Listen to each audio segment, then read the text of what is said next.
The town did not look like a fortress.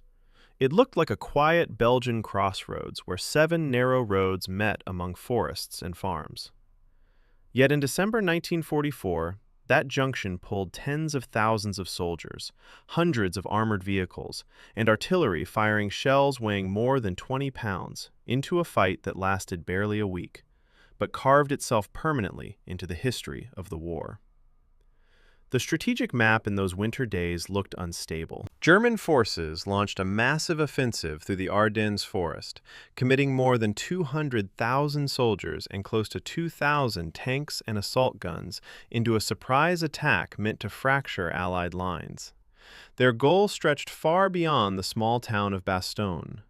German planners aimed to drive west across Belgium, seize the port of Antwerp, and stall the Allied advance by splitting their armies in half. But roads decide winter warfare. Bastogne sat at the center of that road network. Whoever controlled those 7 highways could direct fuel convoys, artillery units, and armored columns across the region. German panzer divisions required gasoline measured in hundreds of tons to sustain movement. A single armored division could burn through tens of thousands of gallons in only a few days of maneuver. If Bastogne remained in American hands, German columns advancing west would stall and fracture. Into that crossroads moved the soldiers of the 101st Airborne Division. Many of them had only recently arrived in the area after earlier operations in France and the Netherlands. Their equipment varied widely. Rifles weighing roughly 9 pounds, machine guns firing hundreds of rounds per minute, artillery pieces launching shells weighing over 20 pounds. But the division possessed little heavy armor. Tanks weighing 30 tons or more belonged mostly to supporting units that joined the defense later. Inside one of those freezing defensive positions around Bastogne, a paratrooper could feel the ground tremble when distant artillery fired. Snow-covered fields and forests, absorbing sound but not the shock of explosions. Breath turned instantly into frost beneath wool scarves and helmets. German forces closed the ring around the town quickly. Infantry divisions, supported by tanks and artillery, advanced through forests surrounding Bastogne. Shells slammed into roads and fields, cutting supply routes. By December 21st, the town was effectively surrounded. Roughly 18,000 American soldiers found themselves trapped inside a shrinking perimeter while German units tightened their lines. The defenders faced shortages almost immediately. Artillery ammunition, medical supplies, and food began to thin rapidly. Fuel for vehicles dropped to levels measured in gallons rather than drums. Medical stations overflowed with wounded soldiers suffering from gunshot wounds, shell fragments, and frostbite as temperatures dropped well below freezing. Imagine the interior of a Sherman tank positioned along one of Bastogne's defensive roads. The steel hull weighs roughly 30 tons. The 75mm gun carries shells weighing around 15 pounds, stacked in racks along the interior walls. The crew waits in silence, listening for the distant clatter of German armor moving through the forest. German commanders believed the situation inside Bastogne was unsustainable. On December 22nd, they sent envoys under a white flag demanding the surrender of the town. The message stated clearly that resistance would lead only to destruction. The American response became one of the most famous single-word replies of the war: nuts. Behind that short answer stood an increasingly desperate situation. Snowstorms grounded Allied aircraft that might have delivered supplies or air support. German artillery continued to hammer the town, firing shells that detonated across streets and buildings already damaged by earlier fighting. I once spent hours reading the daily operational reports written by officers inside Bastogne during the siege. What struck me most was how methodical the language remained, despite the chaos. Each report listed ammunition remaining, casualty figures, and the number of vehicles still operational. War sometimes reduces to columns of numbers written under dim light in freezing rooms. The soldiers holding the perimeter fought in forests and fields surrounding the town. Machine guns rattled through pine trees. Mortar shells arced overhead before detonating among foxholes dug into frozen soil. Casualty rates in certain units climbed steadily as attacks continued day after day. Yet the defense held. American artillery units positioned within Bastogne fired thousands of rounds during the siege. Each shell weighed over 20 pounds and traveled miles before striking German infantry and armor attempting to close the perimeter. Even with ammunition limited, those guns stalled repeated assaults. Then, the weather shifted. On December 23rd, the clouds broke just long enough for Allied aircraft to reach the surrounded town. Cargo planes dropped supplies, packed into crates weighing dozens of pounds. Ammunition, food, and medical equipment drifted downward beneath parachutes into fields still scarred by shell craters. Fighter aircraft soon followed, strafing German columns and attacking tanks attempting to move through narrow forest roads.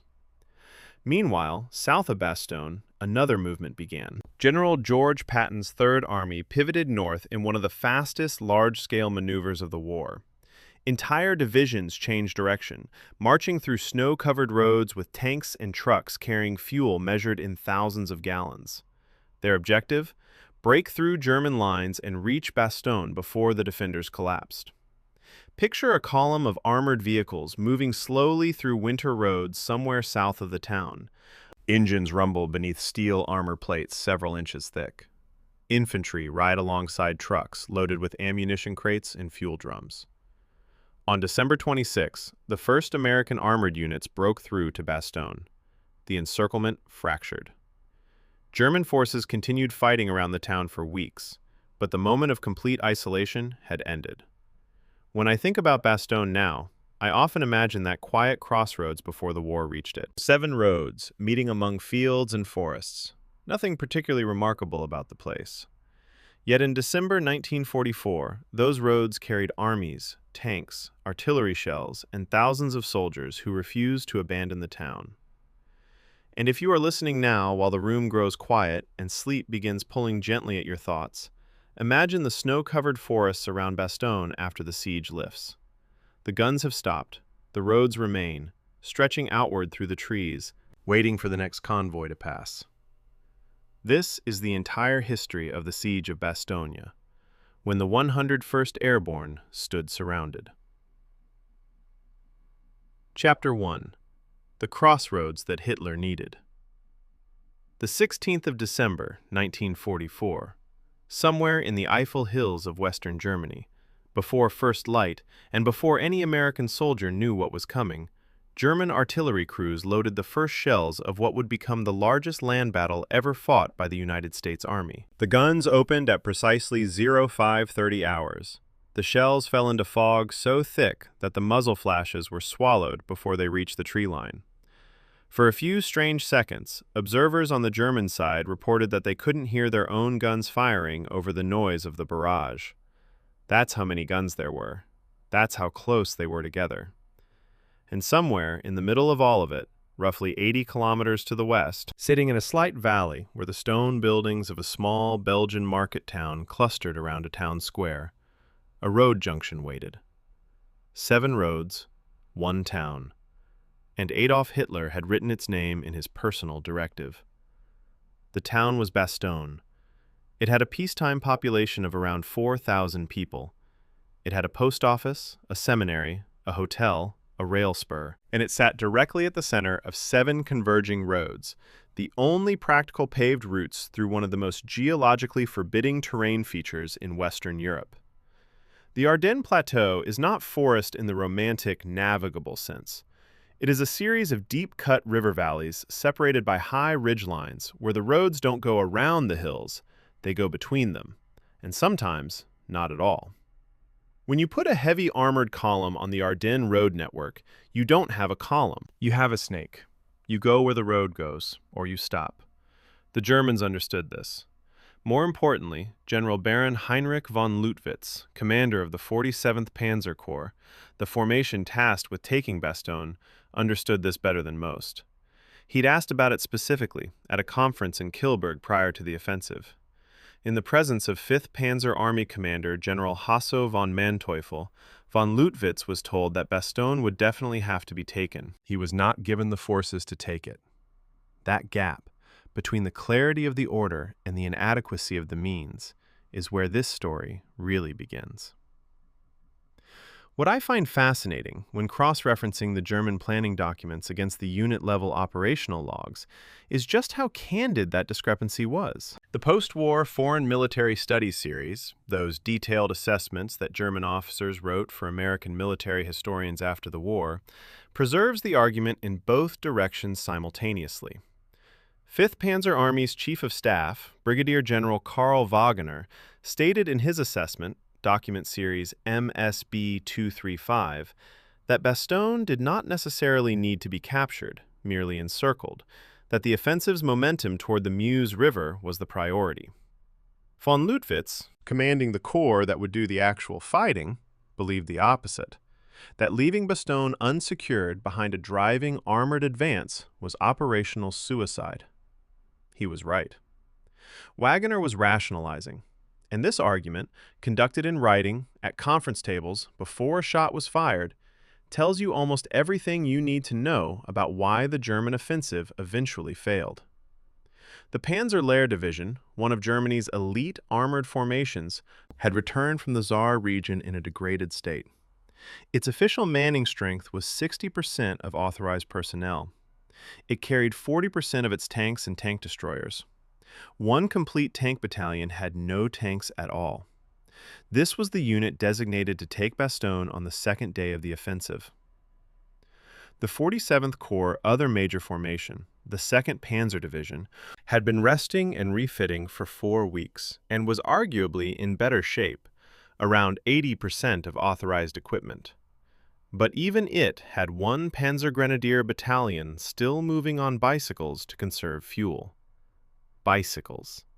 In December. In the Ardennes. The fuel situation was, from the very first hour, the single most important material constraint on the entire operation.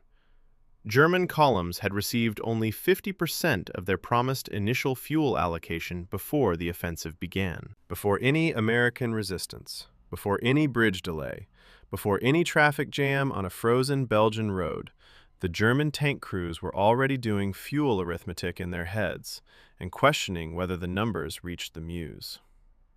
The terrain was the third constraint, and I think it's the one that historians most consistently undervalue. The Eifel upland geology forces even medium-weight armored vehicles onto the road surface. There's simply no tactical cross-country movement available for most of the advance corridor.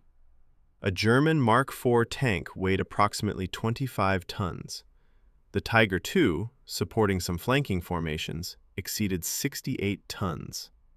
Bridge classifications on the Our River crossings, the first natural obstacle west of the German start line, were rated for far less. German engineers had to reinforce those bridges under fire on the first day, and 2 assault divisions were simultaneously attempting to use a single critical crossing point, creating a traffic jam that cost the 47th Corps hours it couldn't recover. The offensive was behind schedule on day 1 before noon.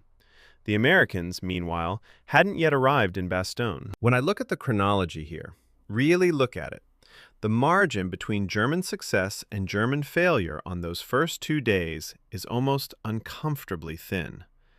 The Panzer Division was supposed to reach Bastogne at 1800 hours on the 18th of December.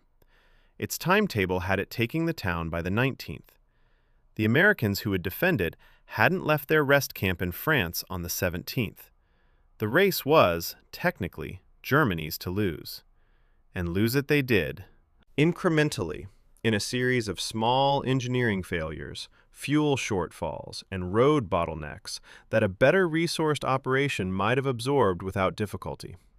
This offensive wasn't well resourced. Hitler had promised 3,000 aircraft to neutralize Allied air power. He delivered approximately 150 on the first day. He'd promised full fuel allocations. He delivered half. The entire enterprise was, from a logistical standpoint, something between an audacious gamble and a structured form of institutional self-deception. Hitler's personal directive named Bastogne by name. This matters. Corps-level tactical objectives are almost never specified in strategic directives. That level of specificity belongs to Army Group orders, not to the head of state. Hitler's insertion of himself into the tactical planning compressed the operational decision space available to every commander below him. Because when the Supreme Commander personally identifies a town-level objective, every general between him and the objective becomes personally accountable for taking it. Von Leutwitz couldn't simply bypass Bastogne on the grounds that his fuel state made the Meuse unreachable anyway. Von Manteuffel couldn't redirect his axis of advance without appearing to contradict a Führer directive. The chain of command was locked, not by military logic, but by political authority exercised at the wrong level. The result was that every German commander who privately doubted the operation's feasibility was also personally obligated to execute it without deviation. To me, the most honest document in the entire German planning record isn't a battle map or an order of battle. It's the margin annotation that survives in Wagner's post-war study. A penciled note next to the Bastogne road sketch, reading simply, 7 roads, this is the problem. It wasn't written as analysis. It was written the way you write something when you just understood a problem and don't yet have a solution. Someone at 5th Panzer Army headquarters looked at that road convergence and felt, however briefly, the weight of what taking it would require. Then they submitted their orders and the column moved west. The American formation moving east to meet it, by truck in the middle of the night, with inadequate equipment and no commanding general present, didn't know any of this. They didn't know about the fuel shortage or the timetable slippage or the penciled margin note. They knew they were needed somewhere in Belgium in a hurry. They were the 101st Airborne Division, and they'd been resting at Camp Mourmelon in France, trying to repair howitzers that had been damaged in the mud of Holland 6 weeks earlier. The contrast is almost structural in its neatness. On one side, a massive, technically superior armored force running on half its fuel allotment, behind schedule, argued over by its own commanders, and locked into a directive written by a man who didn't understand road bridge weight classifications.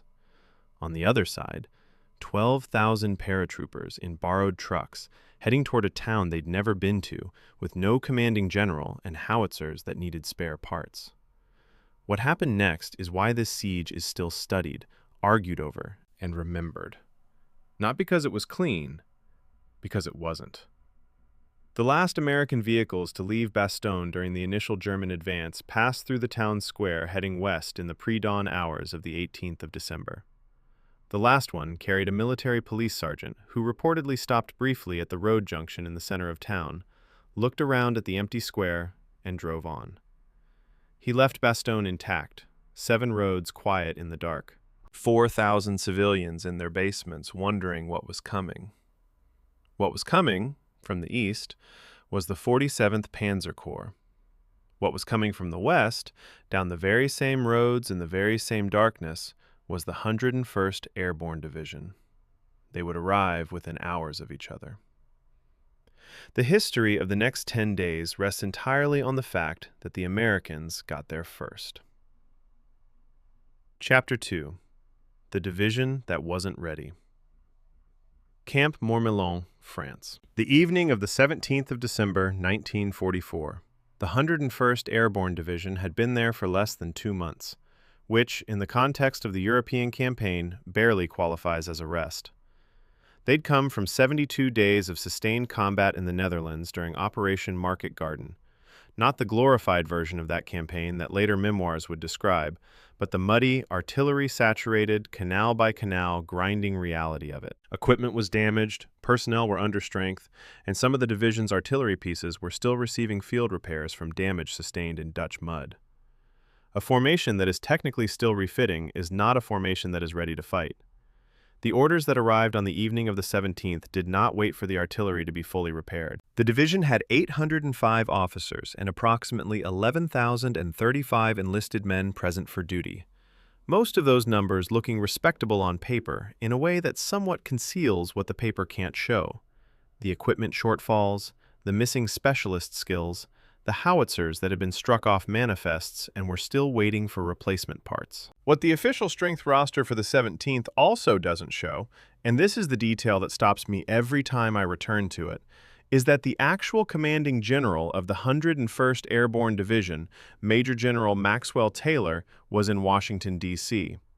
His deputy, Brigadier General Gerald Higgins, was in England, along with 5 senior and 16 junior officers attending a briefing.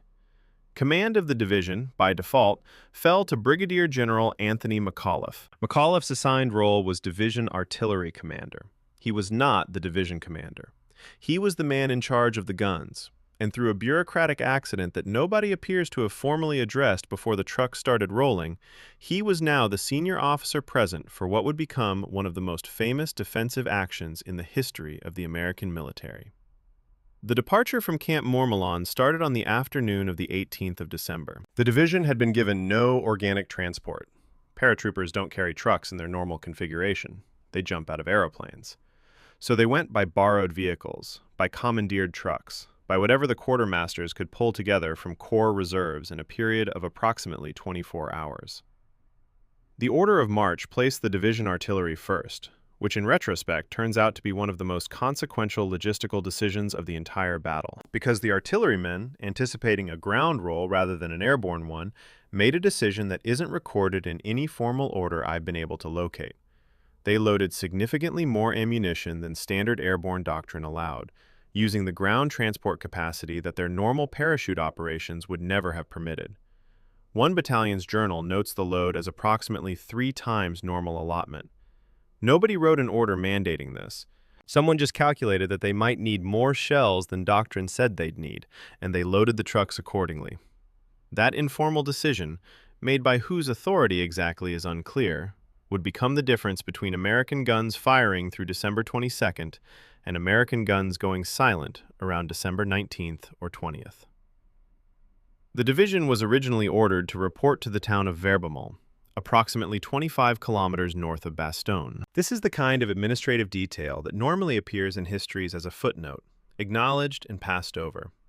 I don't think it should be passed over. The advance party reached Verbemont on the night of the 18th and discovered only then that the division was attached to the 8th Corps, and that the 8th Corps was in Bastogne, not Verbemont.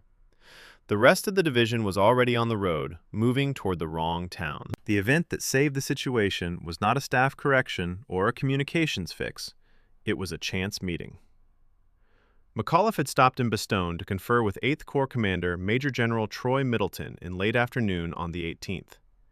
In that conversation, he learned of the attachment order, received Middleton's instruction to hold Bastogne, and immediately began rerouting the incoming columns.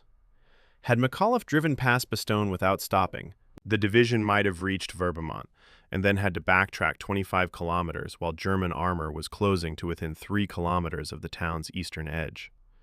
The German formations racing toward Bastogne from the east were, for all their logistical problems, still formidable. The 47th Corps had managed to crack the American 28th Infantry Division's forward defense lines within hours of the offensive's start, and the route toward Bastogne was relatively open in front of them for most of December 18th. What slowed them was the same thing that had slowed them from the beginning: the roads. The Ore River Bridge extensions, the traffic jams at critical junctions, the Panzer Lehr Division's column compressed to single file on roads that couldn't accommodate tactical formation. German troops were, by the evening of the 18th, near exhaustion from 72 hours of virtually continuous movement and mounting resistance. They were within 3 kilometers of Bastogne. The 1st 101st Airborne elements were entering the town from the west. The margin was measured in hours. This was not a well-planned American defensive stand. This was a race won by the narrow margin of a staff officer's chance stop. 2 formations arrived alongside the 101st to bolster the initial defense, and they deserve more than the subordinate billing they typically receive in popular accounts.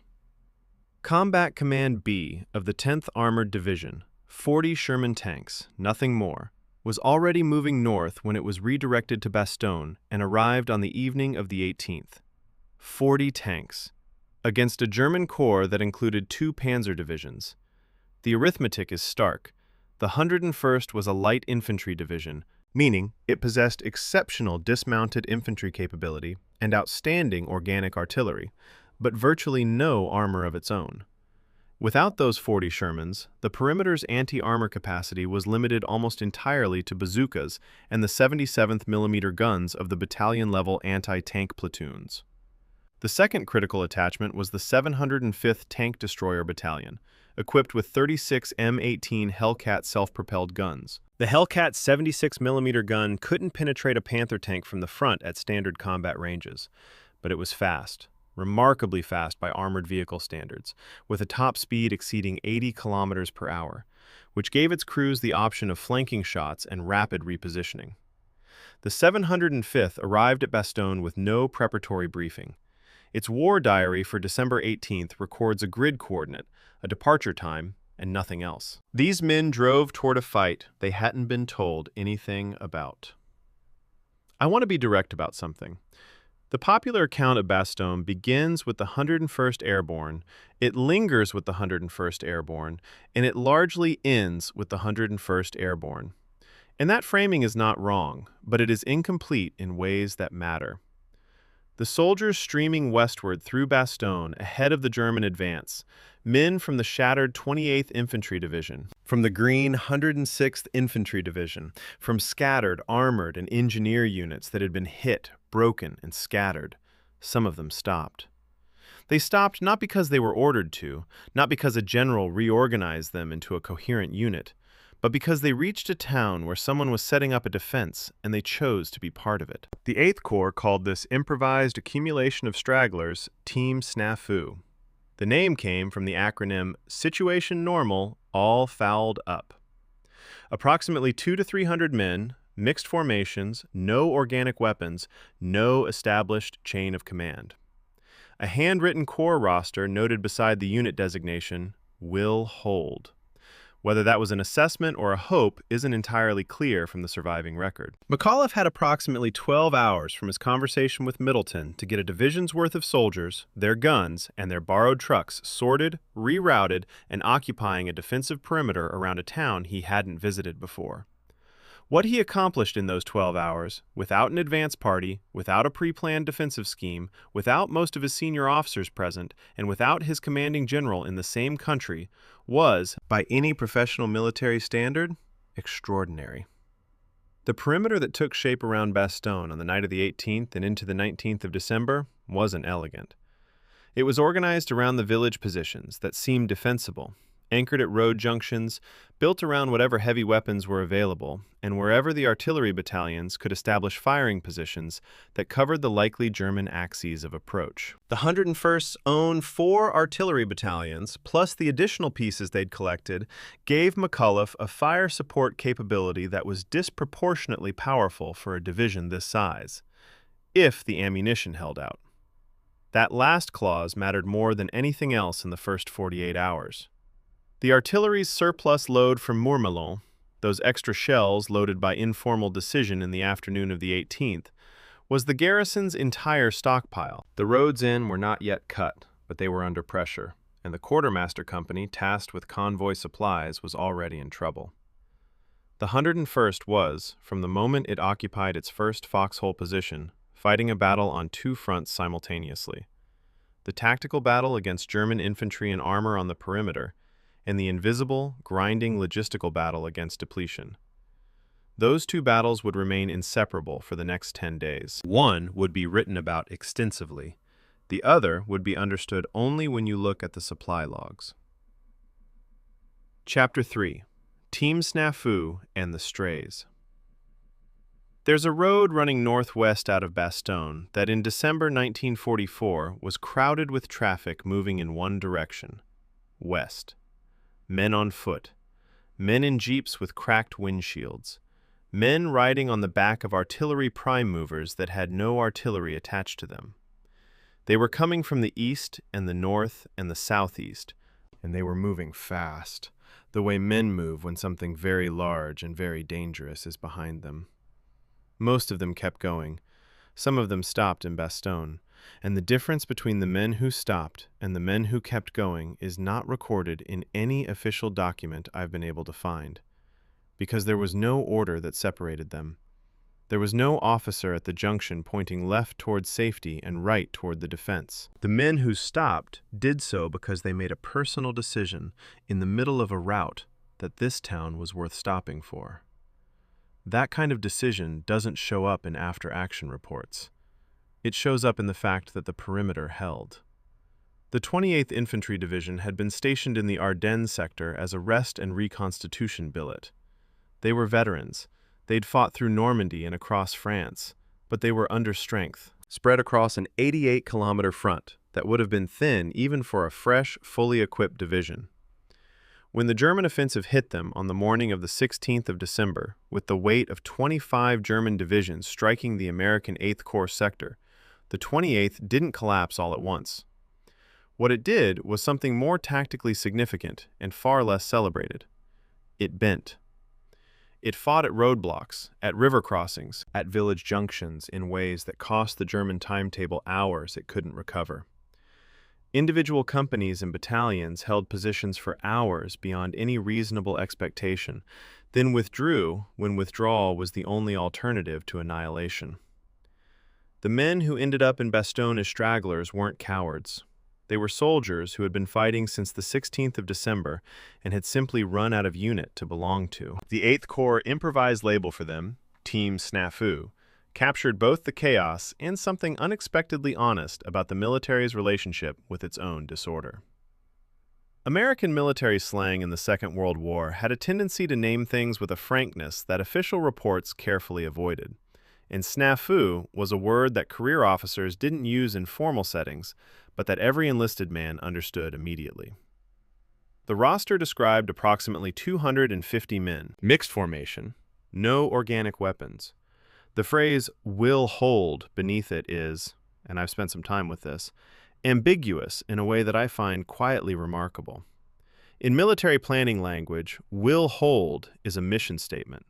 Someone wrote it as a mission statement for men whose names they didn't have, whose units no longer existed, whose weapons had been left on roads in the dark. It's either the most optimistic 2 words in the entire Bastogne record, or the most practical. Combat Command B of the 10th Armored Division arrived in Bastogne on the evening of the 18th with 40 M4 Sherman tanks. This number requires some unpacking. 40 tanks is a significant armored force in isolation. In the context of what it was being asked to do, provide the anti-armor backbone of a perimeter defense against 2 German panzer divisions, 40 tanks is desperately thin. The Sherman's main armament, the 75mm gun on the standard variant, could penetrate a Panther tank's frontal armor at approximately 200 meters, under ideal conditions, firing armor-piercing ammunition. At 300 meters, the probability dropped sharply. At any range against the Tiger II's frontal plate, the 75mm was essentially ineffective. Middleton distributed Combat Command B's tanks and tank destroyers to the perimeter villages on the northeast, east, and southeast of Bastogne, with orders to hold at all costs. The village dispositions turned out to be tactically sound.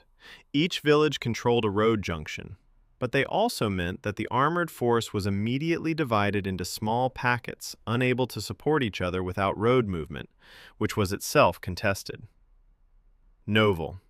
That village to the northeast of Bastogne needs its own paragraph, because what happened there in the first 24 hours of the defense is the kind of story that gets one line in most histories and deserves considerably more. A task force built around the 506th Parachute Infantry Regiment under Colonel Robert Sink, combined with elements of Combat Command B's armor, occupied and then defended Noville against repeated German attacks from the evening of the 18th through the 20th of December. The fighting was close, confused, and costly. Lieutenant Colonel James Laprade, commanding the parachute battalion at Noville, was killed inside the command post during a German artillery barrage. Major William de Sobry of the 10th Armored, also wounded in that same barrage, was evacuated back to the 326th Medical Company's clearing station with both eyes bandaged. He would wake up to German voices outside his ambulance and spend the rest of the war as a prisoner.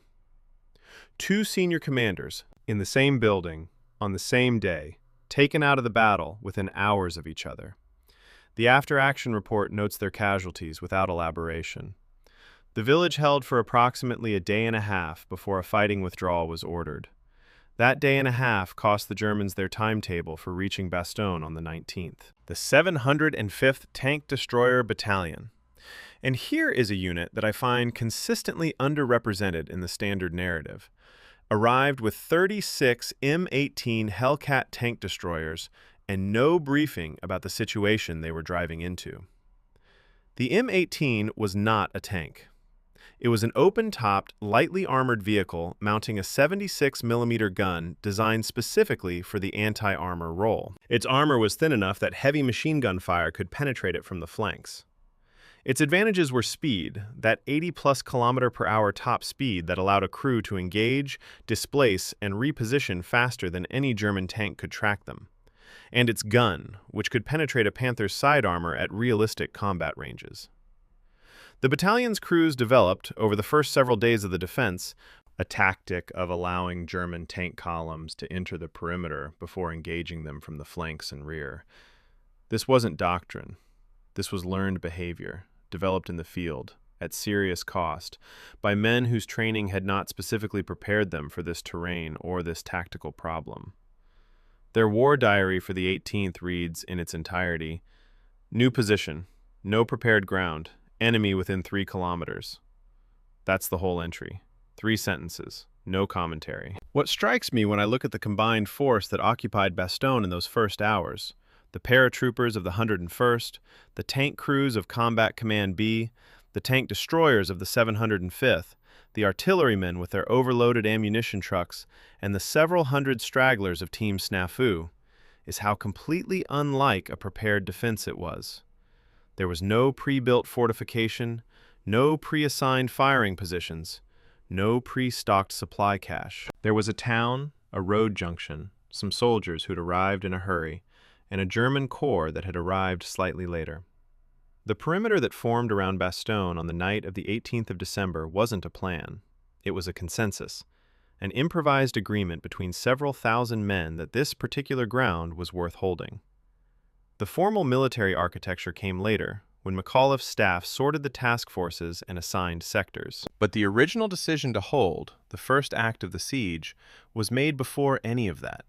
It was made by exhausted men in borrowed trucks who looked at a map and drove toward the sound of the problem. By the morning of the 19th of December, the perimeter was taking recognizable shape.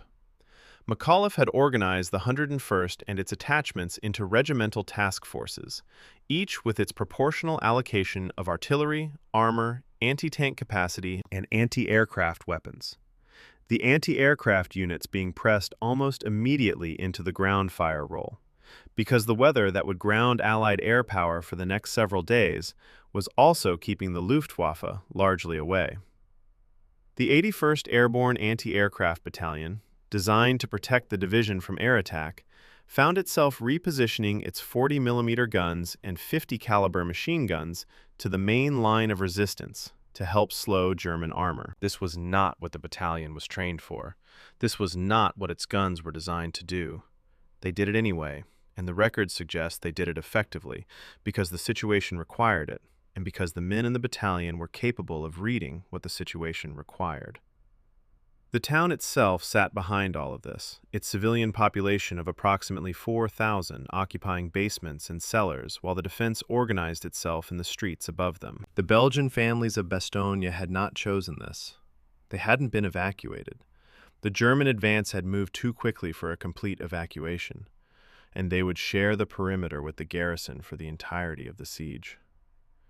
Their presence almost never appears in the American military records of this period. They are background figures in a story that belongs, according to the official record, entirely to the men in uniform. That's a problem I intend to return to, but for now, the night of the 19th of December. The perimeter is set, the Germans are probing, and somewhere in a farmhouse outside Bastogne, the division's medical company has just set up its clearing station in a location that an experienced medical officer has already identified, in person, as dangerously exposed. Chapter 4. The Ring Closes, December 20th to 21st. 0600 hours, the 20th of December, 1944. An American infantry patrol from Company B of the 401st Glider Infantry Regiment was moving carefully through the gray pre-dawn toward a road junction northwest of Bastogne. Private First Class Carmen Gysi, 21 years old, later remembered hearing a sound he couldn't immediately identify, a continuous, low wail coming from the direction of the junction. It was a truck horn. A dead driver, still in his cab, slumped against the wheel. The clearing station of the 326th Airborne Medical Company was scattered across the crossroads. The tents had been cut open. Medical equipment was overturned in the snow. In the near darkness, Gysi and his squad could see German soldiers still moving through the wreckage, looking for anything worth taking. They were not supposed to be this close to Bastogne. They were approximately 8 miles from the town center. This is what the official account tends to call the loss of the clearing station. The phrase does not adequately describe what had happened or what it cost. On the night of the 19th of December, a German reconnaissance battle group, Kampfgruppe Stefan, from the 116th Panzer Division's Reconnaissance Battalion, reinforced with armored vehicles, had followed a gap in the American lines northwest of Bastogne and encountered the 326th Medical Company's tent complex at a road junction near St. Aude at approximately 22:30 hours. The medical company was operating under Geneva Convention rules, which meant its personnel carried no personal weapons. There was a single anti-tank gun at the crossroads. It was silenced almost immediately. What followed was not a prolonged engagement. It was a brief, violent overrunning of a medical facility by an armored column that was itself lost and looking for a bridge.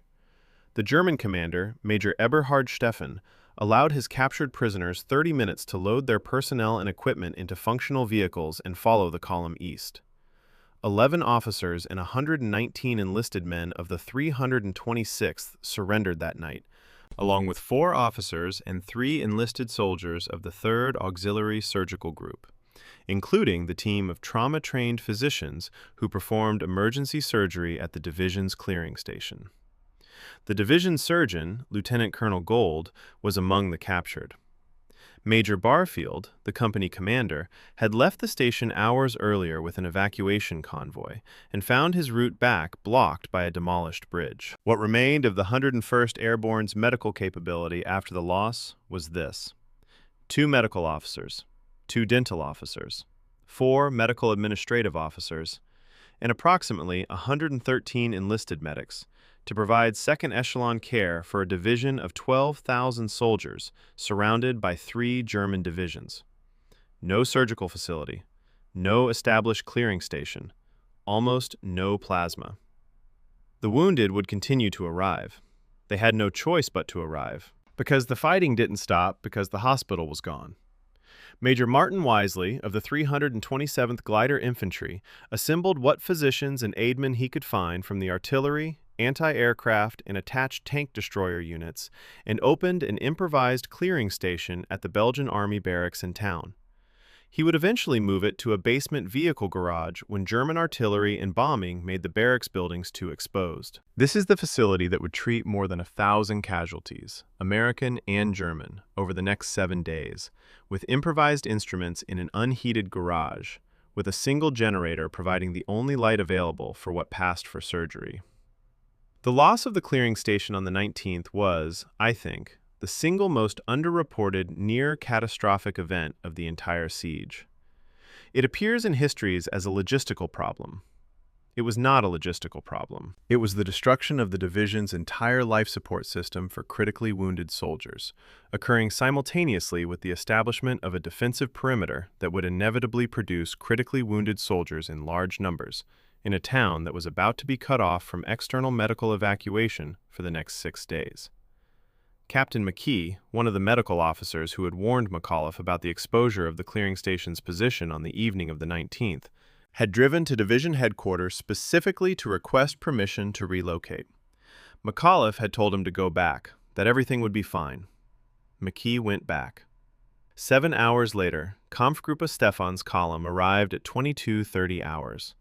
The formal encirclement of Bastogne was completed on the 21st of December, when German forces seized the last road leading out of town at approximately 23:30 hours. The perimeter, by this point, was approximately 16 kilometers in circumference, large enough that the Germans couldn't mass against any single point without weakening themselves everywhere else, but small enough that every position was under direct observation or artillery range from the German line. The Signal Company's operations log records the defining informational moment of the encirclement. At 21:47 hours on the 21st, the entry reads, "All landlines to 8th Corps now cut. Radio contact confirmed. Radio only." Someone underlined that last phrase in pencil. The garrison was no longer geographically connected to the rest of the Allied army. A radio signal was the only thread remaining. The question of what encirclement actually meant in this context is one where the primary sources offer genuinely different interpretations, and I want to spend a moment with that disagreement because it matters. Colonel Mitchell's Combat Studies Institute analysis, published in 1986, argues that the 101st was not cut off even after encirclement because radio and telephone contact with 8th Corps was maintained throughout. The German operational logs for the 47th Corps, by contrast, described the encirclement as total, complete, and, they clearly expected, rapidly fatal to the garrison's resistance. Both descriptions are technically accurate. The garrison was physically surrounded. It maintained electronic communication with higher command. Whether you call that encircled but not isolated, or surrounded but in contact, depends on which source you're reading and what argument you want to make with the result. What the radio contact actually meant in practice was that McAuliffe could tell 8th Corps how many rounds he had left, and 8th Corps could sympathize. The roads were cut. The ammunition on the trucks was the only ammunition there was. The loss of 2 complete artillery battalions on the 20th of December is a second event that the popular record consistently underweights. 2 155mm gun battalions, the heaviest artillery in the garrison's complement, the guns that could most effectively range against German armor at distances where the smaller howitzers couldn't reach, were moved without authorization by their group commander, placed outside the defensive perimeter, and subsequently overrun and lost. McAuliffe relieved the group commander on the spot. The relief is documented in the operational summary. The commander's name does not appear in any source I've been able to locate, which is itself a kind of historical comment on how the record of failure is preserved alongside the record of success. The loss of those 2 battalions meant that the garrison's remaining artillery, from the 20th of December onward, consisted primarily of the 101st's own parachute and glider field artillery units, lighter weapons, shorter range, and firing at rates that were consuming their ammunition far faster than any planning model had anticipated. The arithmetic of the artillery situation on the evening of the 21st of December 1944 was not comfortable. 7 battalions had fired an estimated 2,600 rounds in the single day of the 20th, primarily targeting German armor. The standard 105mm howitzer shell weighs approximately 42 pounds. 2,600 shells fired in a single day represent something approaching 55 tons of ordnance, consumed at a rate that no one's planning had anticipated. The ammunition loaded onto trucks at Camp Mourmelon, 3 times the normal allotment, by the informal decision of artillerymen who hadn't been ordered to do it, was being consumed faster than informal planning could have modeled. The G4's daily status reports from this period show the depletion curve with uncomfortable clarity. The guns would not fall silent on the 22nd. They would not fall silent on the 23rd if the weather broke. But the numbers were heading somewhere, and everyone who could read a supply log knew where they were heading. The night of the 21st of December was quiet in the relative sense. Smaller probing attacks, some infiltration on the northern perimeter, but no major coordinated assault. German commanders were, by this point, consolidating after the encirclement and preparing what they clearly hoped would be a decisive blow. The 47th Corps was also simultaneously under pressure from its own higher command to continue the drive toward the Meuse, which meant that resources available for the Bastogne operation were always in competition with the resources needed for everything else. Von Leutwitz had asked for additional forces. He'd been told the offensive's priority was westward movement. He was expected to take Bastogne with what he had. What he had, by the 21st, included a Panzer-Lehr division that had been fighting continuously for 5 days, a 26th Volksgrenadier division that had entered the offensive already missing 1 complete regiment, and a 2nd Panzer division that was increasingly focused on its own westward axis. The encirclement was complete. The attacking force was, in its own way, nearly as exhausted as the defenders, and on the evening of the 21st, the Corps commander and the Army commander sat down together and composed a document that they clearly expected would end the matter without further bloodshed. It was addressed to the American commander of the encircled town of Bastogne. It used the word honorable. McAuliffe would reply the following day. Chapter 5. The Logistics of Dying. Ammunition, Food, Blood. The 22nd of December, 1944. The 101st Airborne Division, G4's supply status report for the day, filed in the National Archives, has a column for 105mm high explosive rounds marked Available. The number in that column has been crossed out twice and rewritten. The final figure, circled in what appears to be red ink, is 3. Not 300, not 30, 3 rounds per howitzer tube. On that same morning, the temperature outside was approximately -7 degrees Celsius. The wounded were filling a basement garage faster than improvised medicine could treat them. The quartermaster company that was supposed to be supplying the garrison had been ambushed 5 miles from town and diverted to 8th Corps control 3 days earlier. The division had been, since the moment it was surrounded, consuming its own stockpile with no mechanism for replacement, and the stockpile was nearly gone. The supply situation that developed at Bastogne between December 18th and December 23rd is the hidden architecture of everything that happened above ground. The popular narrative of the siege is a story of will, of paratroopers who refused to quit, of a general who answered a surrender demand with one dismissive word, of a garrison that somehow held what looked like an impossible defensive line.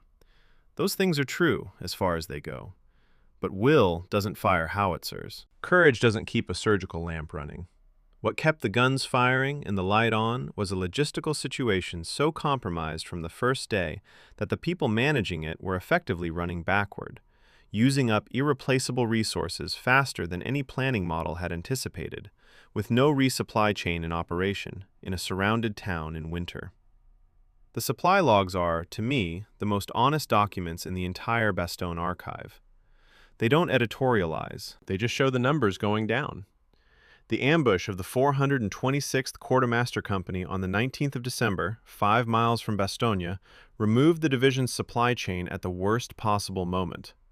The company was diverted to 8th Corps control, where it would remain until December 27th, 1 day after the relief corridor opened. For the entire siege, the 101st operated without its dedicated supply organization. The 801st Ordnance Company, responsible for maintenance and equipment repair, was ambushed on the same road on the same day and similarly diverted. This means that the division fought the siege without a functioning supply chain and without an organic maintenance capability. Equipment that broke down couldn't be properly repaired. Ammunition that was fired couldn't be formally replenished. The garrison was, from the 19th of December, living entirely off its initial load. The informal decision at Camp Mormillon to load 3 times the normal ammunition allotment was not just helpful. It was the only reason the guns were still speaking on December 22nd. 3 specific numbers from the G4 logs tell the supply story more precisely than any narrative summary could. First, by December 22nd, some artillery batteries were down to fewer than 3 high-explosive rounds per howitzer tube. Second, by the same date, food distribution in some sectors had dropped to between 800 and 1,200 calories per man per day, against the standard field ration allocation of 3,600 calories. Third, the medical station in the basement garage was treating casualties with surgical instruments described in the after-action report as improvised, and plasma, the critical blood volume expander needed for hemorrhagic shock, was critically short across the entire garrison. These 3 numbers, 3 rounds, 1,200 calories, no plasma, are the true situation behind the confident exterior of the perimeter defense. Men who were cold and hungry were manning artillery pieces they couldn't afford to fire, treating their wounded with tools that weren't designed for the purpose, and waiting for weather that might never clear. The 326th Medical Company's after-action report is, as historical documents go, one of the more controlled pieces of understatement I've encountered in a wartime archive. It describes the improvised clearing station at the barracks garage in language that is almost bureaucratically calm. Improvised instruments employed. Supply shortages throughout operational period. Sustained operations with reduced personnel. When I read these phrases against what the Warfare History Network's detailed account of the company's capture actually describes, the burning trucks, the wounded being hit a second time on their stretchers as German tracers tore through the canvas, the 30-minute ultimatum given to Lieutenant Colonel Gold before his captured personnel were marched east, the controlled language of the after-action report becomes a kind of courage in itself. Whoever wrote that report was describing a catastrophe in the vocabulary of a field inspection. But the catastrophe is legible in the numbers. 130 men had been captured on the 19th. What remained was 2 medical officers, 2 dental officers, 4 administrative officers, and 113 enlisted medics to cover the needs of 12,000 soldiers in a siege. The resupply request went out from the 101st on the 20th of December, the day before the encirclement was formally complete. The G4 maintained strict supply control throughout, requiring and receiving daily status reports from all units, redistributing what remained as the situation demanded. By the 22nd, the most critical shortage was ammunition, specifically artillery ammunition, specifically the high explosive rounds needed to break up German armor concentrations before they reached the perimeter wire. Anti-armor fire was designated the priority, harassing fire against German infantry assembly areas. The standard tool for disrupting attacks before they develop was suspended entirely, because there weren't enough rounds to do both. This meant that German infantry could assemble, move, and approach the perimeter with less interference than they'd normally face. The garrison was not firing at everything it would normally fire at. It was conserving for the shots that might actually stop a panzer. The food situation received less archival attention than the ammunition situation, probably because armies tend to track ammunition with more bureaucratic rigor than rations. Ammunition is quantified precisely because running out of it loses battles in a visible, documented way, whereas running out of food loses battles more slowly and in ways that are harder to attribute. What the record does preserve is fragmentary and telling.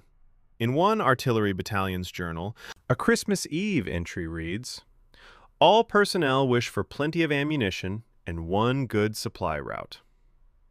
A Christmas Day entry in the same journal records 3 cooks from a battery taking a break from their duties to engage and capture enemy soldiers nearby. These entries, the Christmas Wish and the Christmas Skirmish, are separated by a single page and describe the same people.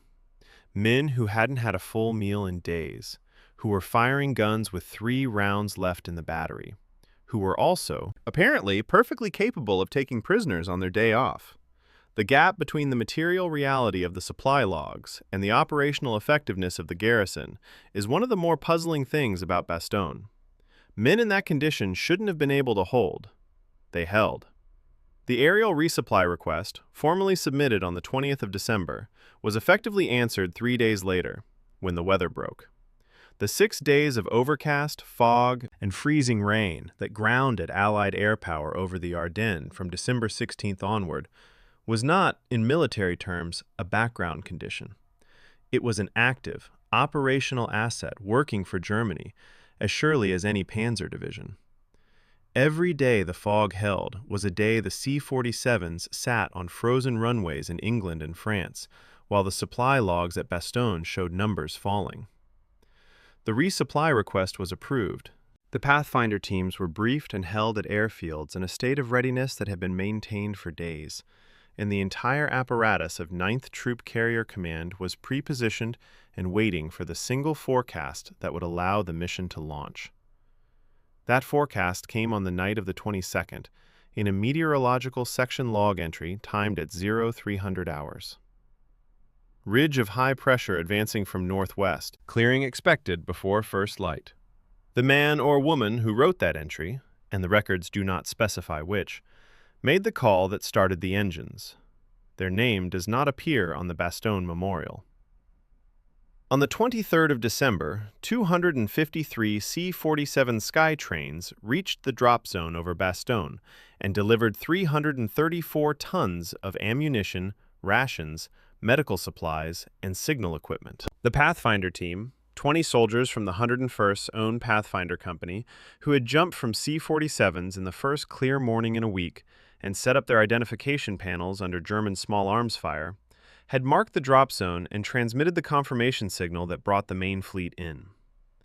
The artillery rounds in those bundles, 1,446 shells, according to the Troop Carrier Command summary, transformed the garrison's fire support situation from desperate to viable.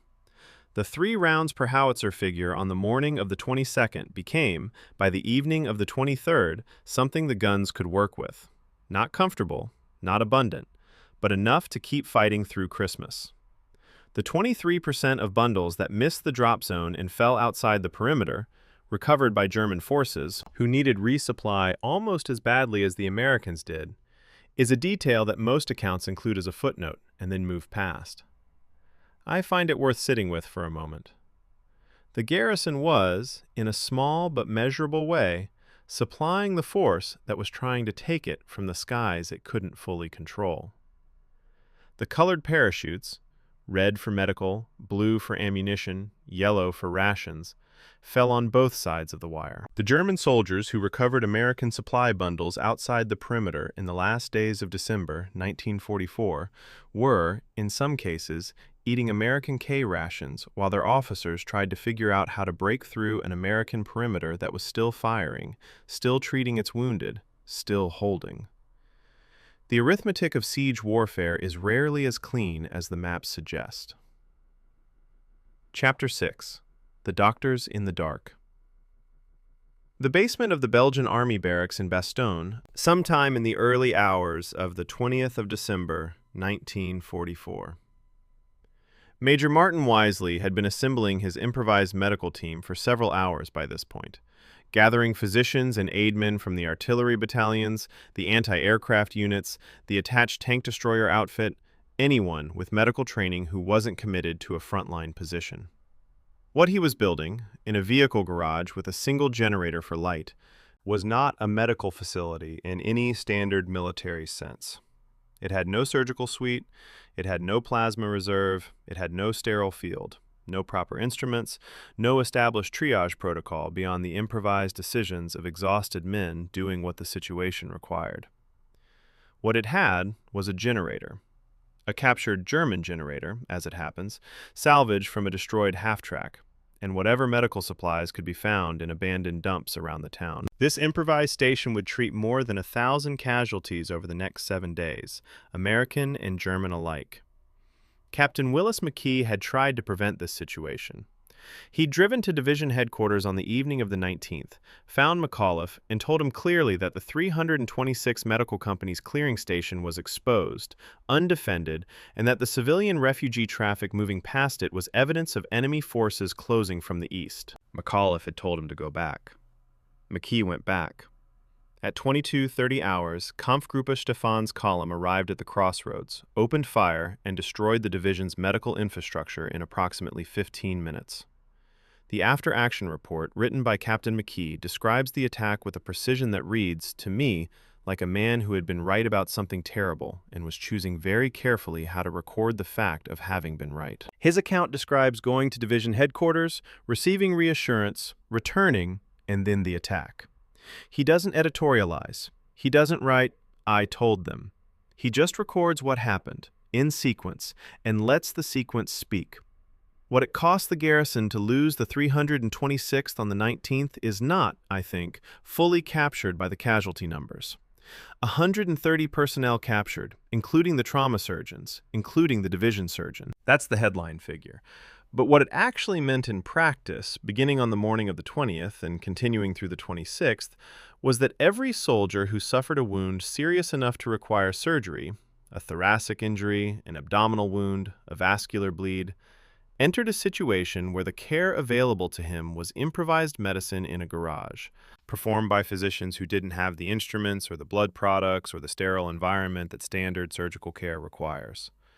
The technique available under these conditions was debridement and delayed primary closure, cleaning the wound as thoroughly as possible, packing it open rather than suturing it, and waiting for conditions that would allow proper surgery. It's a technique that dates to the First World War, refined through the Second, and it works better than nothing. It works considerably worse than surgery.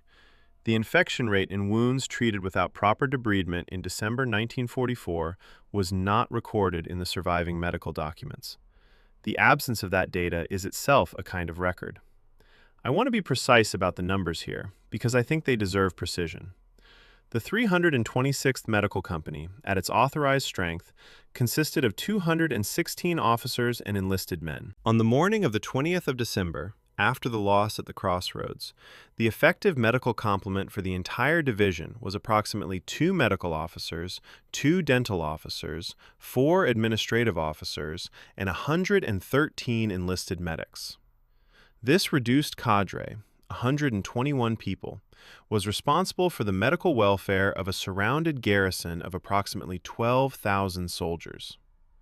Over the course of the siege, more than 1,000 casualties would pass through the improvised station in the barracks garage.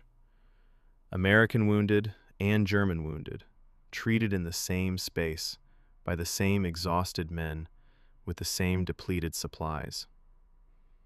The after-action report notes this fact without editorial comment. Separation of prisoners and American casualties was impractical given available space. The doctors didn't separate them.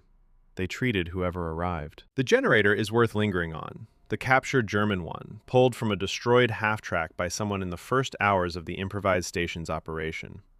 It powered 2 things simultaneously: the radio equipment the signal company needed to maintain contact with 8th Corps, and the surgical lamp over the improvised operating position. The same piece of German hardware was keeping McAuliffe connected to the outside world and keeping the light on for whatever surgery could be performed. This detail appears in 2 separate archival records, the signal company's operations log and the medical station's unit history, and neither source cross-references the other. Each describes the generator as essential to its own operation, without apparently knowing that the other organization was depending on the same machine. That's the kind of detail that you only find when you're reading both files at the same time, and the connection suddenly becomes visible. The aerial resupply drop of the 23rd of December, 334 tons, 253 C-47s, the largest single resupply operation of the siege, included medical supplies. It always does in the histories, listed alongside the ammunition and rations, as evidence that the drop addressed the garrison's needs comprehensively. What the 326th after-action report notes, with the same controlled understatement that characterizes the entire document, is that the medical supply allocation in the drop represented less than 8% of the total drop weight, and that morphine, plasma, and surgical dressings remained critically short after the drop. The ammunition was resupplied to a functional level on the 23rd. The doctors were still improvising. The guns got what they needed. The wounded got what was left. A surgical team finally arrived in Bastogne on the 26th of December, the same day that Combat Command R of the 4th Armored Division broke through the German encirclement from the south. One trauma surgeon came in by liaison aircraft on Christmas Day.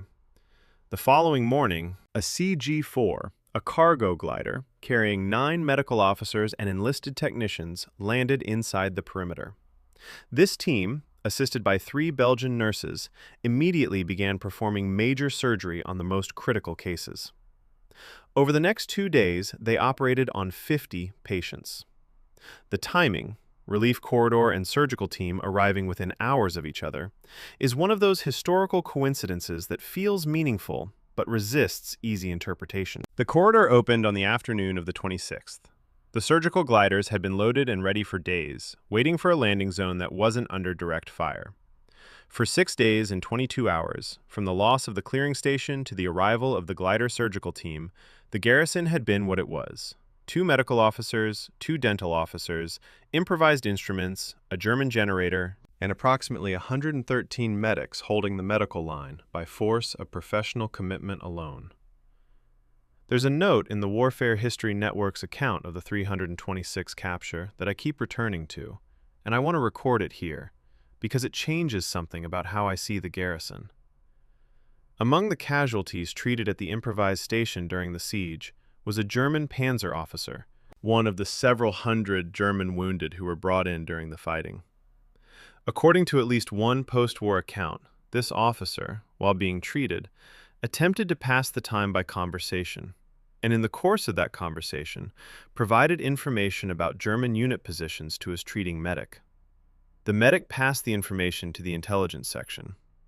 I cannot verify whether this intelligence was ever formally recorded or acted upon. What I can say is that the doctors were treating wounded Germans in the same garage where wounded Americans were lying on stretchers in the cold, that the Belgian nurses who assisted the glider surgical team on the 26th had been in that basement for days before the team arrived, and that the boundary between the defended garrison and the humanity of the people inside it was never as clean as the perimeter wire suggested. The convoy that moved out of Bastogne on December 27th, 21 field ambulances and 10 cargo trucks carrying 260 patients, was the first organized medical evacuation since the encirclement. By December 28th, 964 wounded men had been transported to higher echelon medical facilities. The improvised station in the barracks garage stood empty for the first time since December 20th. Whatever traces remained of the captured equipment from the Crossroads, the surgical instruments, the plasma, the ward tents with their Red Cross markings, were somewhere in Germany, in a prisoner of war compound, being used by captured American medics to care for their fellow POWs. Private Hank Skowronski of the 326th walked into Germany after his capture on the 19th, surviving on rutabagas and sugar beets, and arrived at Stalag 4B near Mühlberg sometime in early January, where he and the other captured medics continued practicing medicine in the only facility they had available, the POW camp itself. They were still doing their jobs, they just weren't doing them in Bastogne anymore. Chapter 7. Nuts! Anatomy of a Famous Word. The 22nd of December, 1944, 11:30 in the morning. Along the Ardennes Road south of Bastogne, near a farmhouse called Kessler, a bar gunner named Private First Class Leo Palma was in his foxhole when he saw something unexpected. 4 German soldiers approaching on foot under 2 white flags. Long overcoats, shiny black boots. One of them, a Lieutenant Helmuth Henke of the Panzer Lehr Operations Section, spoke English. He said, "I want to see the commanding officer of this section." Palma, by his own later account, was at a loss for words. Staff Sergeant Carl Dickinson had to walk out to the road and take over. The Germans had brought their own blindfolds. That detail to me is the most telling thing about the entire episode. They'd planned for this. They'd prepared for the meeting, packed the blindfolds, typed the message on an English-language typewriter. The diacritical marks on the German copy had to be added by hand, as the typewriter couldn't produce them. Someone, in a German command post somewhere south of Bastogne, had thought carefully about the presentation of their surrender demand. The result was a document that was, in several respects, a work of psychological architecture. The typed message was on 2 sheets, English and German. It addressed itself to the USA commander of the encircled town of Bastogne. It described German advances across the Ourthe River, the capture of towns including Libremont, and what it characterized as the hopeless position of the American garrison. It offered honorable surrender and gave a 2-hour deadline. It threatened, if the demand was refused, that 1 German artillery corps and 6 heavy anti-aircraft battalions stood ready to annihilate the American forces. And it closed by invoking, pointedly, almost slyly, the well-known American humanity in relation to civilian losses. The message wasn't written by a man who was confident. It was written by a man who was trying very hard to sound confident, using the word annihilate and citing civilian welfare in the same paragraph, which is the rhetorical tell of someone making a threat they're not entirely sure they can back up. The message was relayed by phone up through the company and regimental chain to division headquarters. The senior officer at regimental headquarters who received the call was the operations officer, Major Alvin Jones, who drove immediately to the F Company command post, collected the German officers, still blindfolded, still waiting in the foxhole command post in the woods, and drove to division headquarters. Meanwhile, Lieutenant Colonel Ned Moore, the acting chief of staff, woke McAuliffe from sleep. According to Moore's own account, he told the general, "The Germans have sent some people forward to take our surrender." McAuliffe, still half in his sleeping bag, said, "Nuts!" It was not a statement. It was not a carefully constructed expression of defiance. It was the reflexive reaction of a tired man to an idea he found absurd before he was fully awake. Moore went back out to the communications center and told the division staff what McAuliffe had said. The staff stood there and sat with that word for a moment. When Jones arrived with the actual typed message and it was brought to McAuliffe, the general read it, looked at it, and said, in a slightly more complete version of his initial reaction, "Us surrender? Ah, nuts." Then he dropped it on the floor and left the headquarters to go congratulate a unit on the western perimeter that had successfully eliminated a German roadblock that morning. He was not, in that moment, crafting history. He was going about his business. It was Lieutenant Colonel Harry Kennard, the division operations officer, who kept the word alive when McAuliffe came back and admitted he didn't know what to write as a formal reply. "What you said initially would be hard to beat," Kennard told him. McAuliffe asked what he meant. "Sir," Kennard said, "you said nuts." The staff agreed unanimously. McAuliffe wrote it on a message pad. A clerk typed it, centered, on a full sheet. December 22nd, 1944. To the German commander. NUTS, the American commander. That's how the famous reply was composed. Not in a moment of inspiration, in a staff meeting, on a suggestion, by committee approval. Colonel Joseph Harper of the 327th Glider Infantry was summoned to headquarters to deliver the reply. McAuliffe, apparently in a rare mood for theater, initially teased Harper by asking him to read the surrender demand and suggest how it should be answered, then produced the typed reply before Harper could answer. Harper started laughing. He drove to the F Company command post, told the German interpreter, Lieutenant Henke, that the reply was written, and placed it in the hand of the still blindfolded Major Wagner. Henke asked whether the reply was affirmative. Harper said, "The reply consists of a single word, nuts." Henke, confused, asked, "Is that reply negative or affirmative?" Harper said the reply was decidedly not affirmative. The blindfolded German major nodded. Harper and a German-speaking medic named Private First Class Ernest Primitz then walked the delegation back to their entry point at the Kessler farm. The blindfolds came off. The Germans opened the paper and read it. They didn't understand the slang. Harper and Primitz discussed how to explain it. Primitz straightened up, faced the Germans, and said, in German, "Du kannst zum Teufel gehen." You can go to hell. Harper, still wound up, called after them as they walked away. "If you don't know what I am talking about, simply tell your commanding officer to just plain go to hell." As the major passed Palma's position on the way out, he removed his blindfold and tossed it. Palma caught it. He later used it to clean his BAR and threw it away. He wrote afterward that he hadn't realized its historical importance. What happened on the German side when the reply was received is documented in the same chain of events that produced the ultimatum. Wagner and Henke drove to the 901st Panzer Grenadier Regimental Headquarters, then to the Panzerlehr Divisional Command Post, where they happened to find General von Manteuffel's car parked outside. They reported to the general, then delivered the reply to von Lutwitz, who was also there. Bayerlein, commanding Panzerlehr, suggested immediately employing the heavy artillery. Von Lutwitz reminded him the heavy artillery had been repositioned. He then told Bayerlein that Bastogne was not Panzerlehr's objective anyway. His division was to continue west toward Rochefort. Bastogne would be left to the 26th Volksgrenadier Division. The surrender ultimatum was, in retrospect, partly a communication between German commanders about who was responsible for Bastogne, as much as it was a demand addressed to McAuliffe. The reply that came back settled the matter for everyone. I find something worth noting in the specific language of the ultimatum, a detail that's been sitting in the primary sources for 80 years without much commentary. The German demand referenced overwhelming force, used the word annihilate, and threatened a garrison it described as in total peril. But the signatory line read only the German commander. No name. No rank specified beyond the generic title. An unsigned demand for surrender. Under the laws of armed conflict as they existed in 1944, rooted in the Hague Conventions and the 1929 Geneva Framework, a formal military demand required authentication, a named commander, an identified unit, a framework of accountability.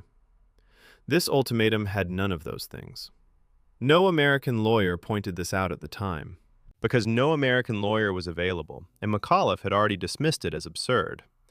But in the forensic reading of the document, the absent signature block says something about the confidence of the man who composed it.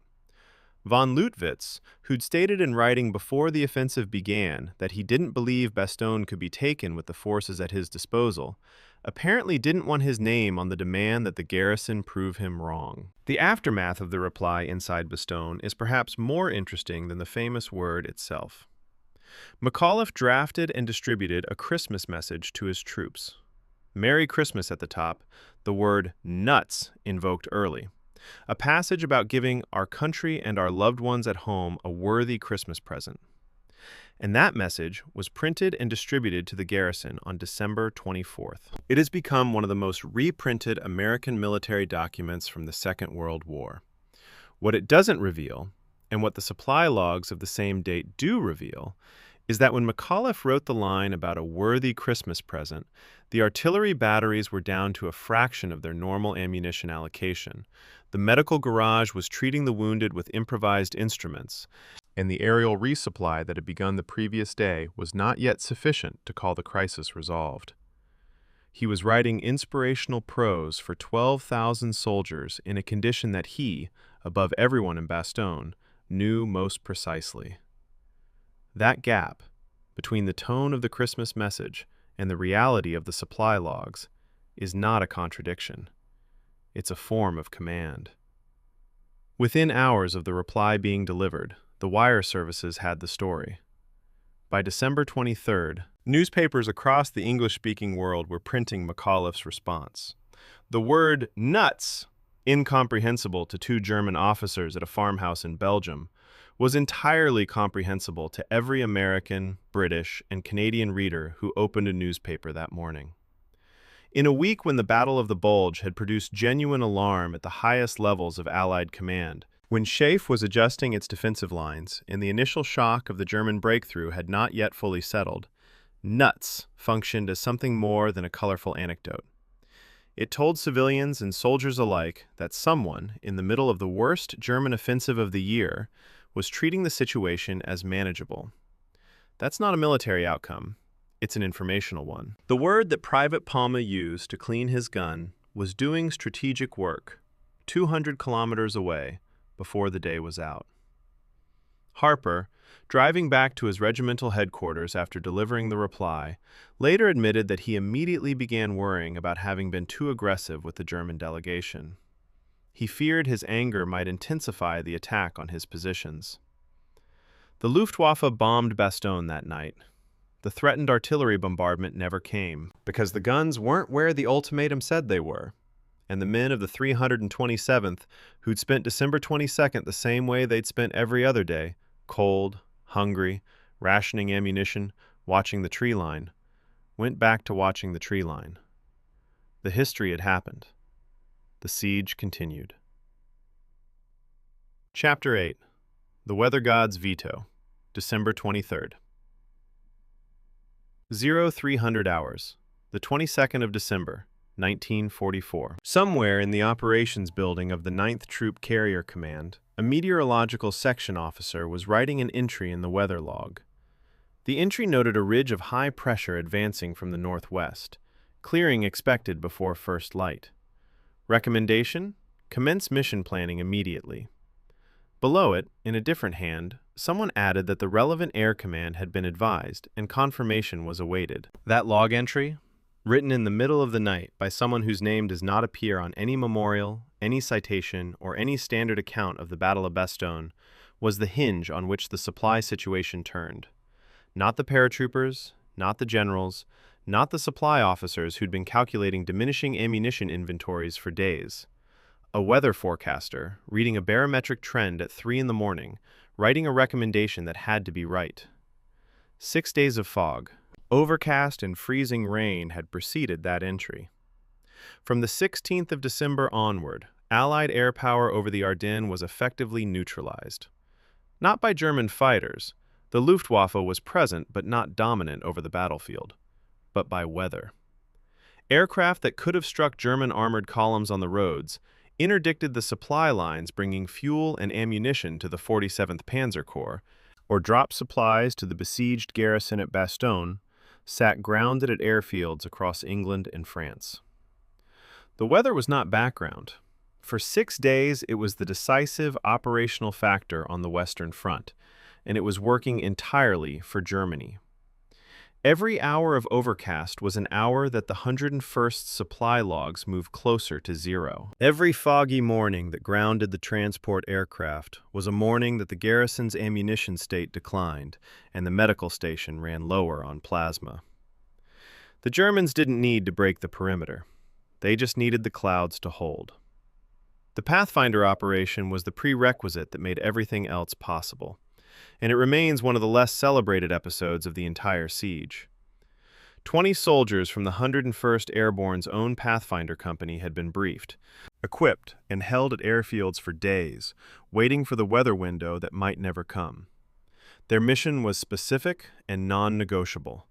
Jump ahead of the main resupply fleet, mark the drop zone with colored identification panels, and transmit the radio confirmation that would tell the C-47 pilots exactly where to drop.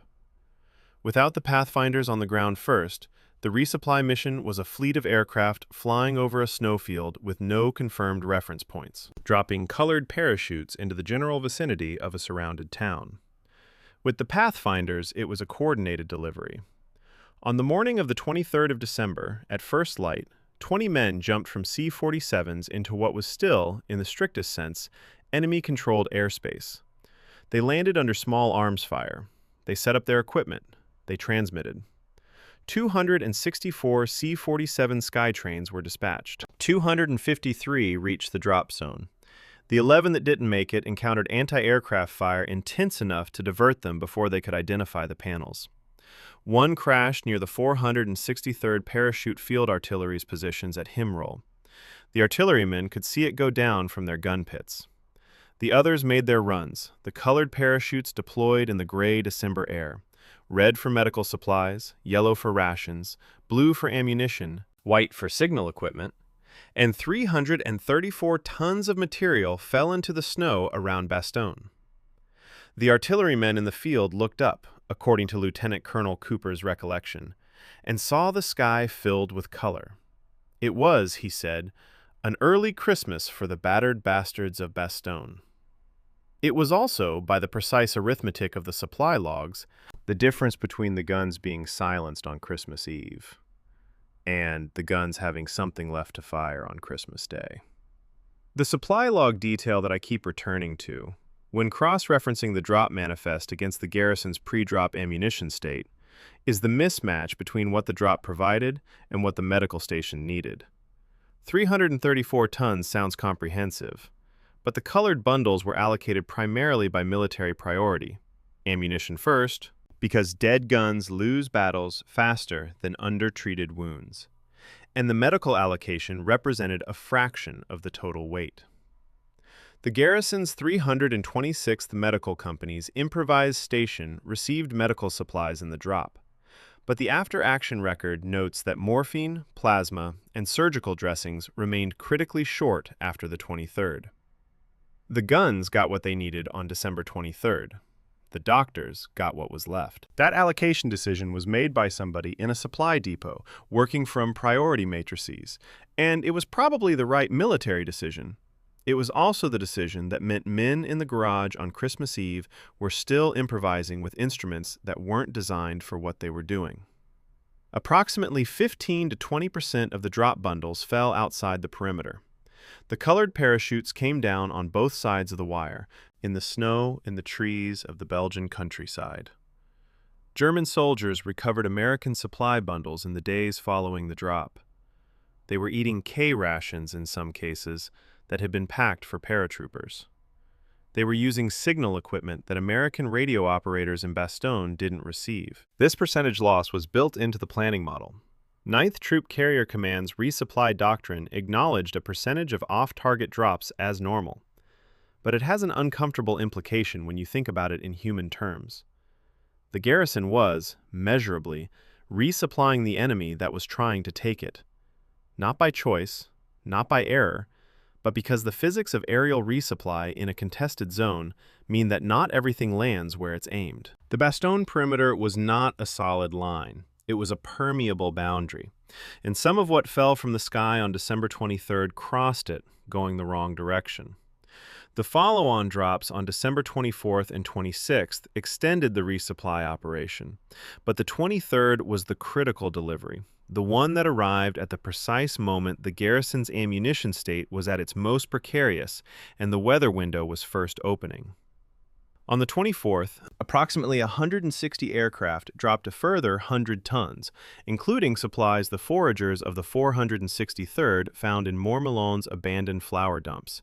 Actual food, actual grain, actual lard. Men who'd been operating on 800 to 1,200 calories a day suddenly had baking ingredients. This is not a trivial detail. Caloric restoration and morale are not separate variables in a siege. They move together. The men who spent Christmas Eve listening for tank engines outside Himmel and Christmas morning fighting 18 German Mark IVs with 75mm howitzers did so as men who had eaten something. That matters more than it sounds in a document. The Luftwaffe's response to the Allied air resupply came that night, December 23rd and into the 24th. German bombers attacked Bastogne in the darkness, attempting to suppress the advantage the Allies had just gained in the daylight. The bombing raid killed approximately 21 people in an improvised aid station. The dead included patients and, according to several accounts, a Belgian woman who had volunteered to help nurse the wounded. The American military record of the bombing describes it as a tactical event, noting the German aircraft and the structural damage. The Belgian municipal record of the same bombing describes dead neighbors. Both records describe the same event. They are looking at it from different distances. What I find myself thinking, returning to the meteorological log entry from 0300 hours on the 22nd, that note about the advancing ridge of high pressure, that recommendation to commence planning, is that the anonymous forecaster who wrote it was the last operational link in a chain that stretched from the supply shortages of Mormelon to the colored parachutes over Bastogne. McAuliffe gets the history. The Pathfinders get a paragraph in most accounts. The C-47 crews get their air medals. The forecaster gets a penciled note in a log that nobody has attached a name to. Military history has a tendency to record decisions made by people with ranks and commands, because rank and command create documentation. The person who reads the barometric pressure at 3 in the morning and writes a recommendation is performing an act of equal consequence, but leaves a different kind of trace. I've tried to find the name. I cannot. The garrison entered December 24th in a materially different condition than it had entered December 23rd. Not safe. The perimeter was still surrounded, the Germans were still massing, and the Christmas Eve attack was already being prepared by the 15th Panzer Grenadier Division beyond the western tree line. But the 3 rounds per howitzer figure had been replaced by something workable. The medical station had some of what it needed, though not all. The signal batteries were replenished. The men in the foxholes had eaten. The weather had broken, and with it the tactical advantage that 6 days of fog had given to Germany. The weather god's veto, as I've come to think of it, had expired.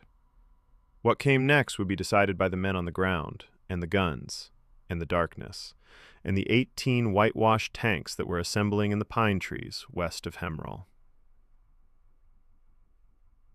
Chapter 9. Christmas Eve in Hell, the night attacks. 3:30 in the morning, the 25th of December, 1944. Sergeant Joseph Rogan of the 463rd Parachute Field Artillery Battalion was in a foxhole on the outskirts of Himrel, roughly a mile northwest of Bastogne. His foxhole partner, Corporal Restor Bryan, was resting in the corner. The sounds of distant explosions from Champs, further along the western perimeter, hadn't stirred the infantry and artillerymen around them. They were too exhausted to react to sounds that were still a mile away. Rogan was alone with his thoughts in the freezing dark. Somewhere in the pine trees beyond his position, moving quietly and without lights, were 18 whitewashed German Mark IV tanks belonging to the 115th Panzergrenadier Regiment of the 15th Panzergrenadier Division, each carrying 15 or 16 German soldiers on their hulls, wearing white sheets over their uniforms as winter camouflage. And behind those tanks, on foot through the snow, were 2 full battalions of Panzergrenadier infantry. Rogan could hear the tank engines. He probably couldn't yet see the tanks. The German plan for Christmas morning was the 47th Panzer Corps' most concentrated single effort against the Bastogne perimeter, and it tells you something specific and uncomfortable about the state of German operational planning by this point in the siege, that the attack was entrusted to a unit only recently arrived. The 15th Panzergrenadier Division, which had been promised as reinforcement for days, and was now committed to what Corps headquarters hoped would be the decisive blow. The division's commander, the commander of the attacking regiment, the tank crews who painted their vehicles white and distributed infantrymen across the hulls, these were professionals, executing a plan in conditions that reduced the plan's probability of success before the first engine turned. The ground was frozen, which was helpful for tank movement, but also meant that infantry couldn't dig in quickly if they needed to. The American defenders were positioned in depth around Himrel, with the 463rd's howitzers pre-deployed in anti-tank positions. And while German intelligence apparently assessed the western sector as the weakest point of the perimeter, which was accurate, it hadn't fully accounted for the fact that the 101st's operations officer, Lieutenant Colonel Kennard, had specifically repositioned forces on Christmas Eve in anticipation of exactly this attack. The 18 tanks moved through the American line at approximately 3:30 in the morning. They went through Sergeant Rogan's position. The tanks fired flamethrowers and rifles as they passed, probing for the front-line positions. They found them. In the action that followed, 4 Americans were killed in Rogan's sector, including Corporal Bryan, the man resting in the corner of the foxhole when the tanks moved through. 5 others were wounded. The tanks continued northwest toward Himrel, which the German tank commander apparently mistook for Bastogne itself, a navigational error in the dark that divided the attacking force and ultimately cost the operation its coherence. 7 of the 18 tanks turned toward Champs. The remaining 11 moved toward Himrel and parked behind a line of trees on a ridge overlooking Lieutenant Colonel Cooper's artillery command post, their crews dismounting. As dawn approached, they were preparing breakfast. What happened next has a quality that, reading Cooper's own account of it 20 years later, feels almost like the setup and payoff of something carefully engineered. Except it wasn't engineered. It happened because Cooper had positioned his howitzers in anti-tank mode, each gun with 20 rounds of hollow charge ammunition, with mutually supporting fields of fire built around the principle that any tank attacking a gun head-on would have another gun with a lateral shot. It happened because a German tank column that had driven through an American infantry company in the dark had then parked, dismounted, and started a campfire within 500 to 600 yards of those howitzers, without apparently registering that the howitzers were there. And it happened because of one thing Cooper told his battery commanders to wait for: visible confirmation that the muzzle brakes on the tanks were German muzzle brakes, not American ones. He didn't want to destroy a friendly relief column. So his men sat in the freezing pre-dawn, guns bore-sighted on stationary armor, and waited. When Major Garrett gave the order, "Let the shit hit the fan," the 463rd opened on 11 stationary tanks from 3 gun positions simultaneously. Multiple vehicles were disabled in the first salvo, crews bailing from burning turrets. The battery immediately drew return fire, German tanks and infantry turning toward the howitzer positions in the Hemro village. Cooper called division headquarters and reported that his battalion had been attacked and would hold out as long as possible. The operations officer, disbelieving, asked Cooper to confirm he was telling the facts. Cooper told him to look toward Himrel, where he would see, he counted as he spoke, 5 spirals of smoke. He paused. 6. The howitzer crews and their supporting infantry fought through the morning, joined by soldiers from the 401st Glider Infantry using bazookas and machine guns, and by tank destroyers from the 705th positioned in the tree lots to the flanks. By 9 in the morning, the action at Himrel was over. All 11 tanks had been destroyed, disabled, or captured. Sergeant Rogan had emerged from his sector, helped close the door on the German infantry that had followed the tanks through the perimeter, and was alive.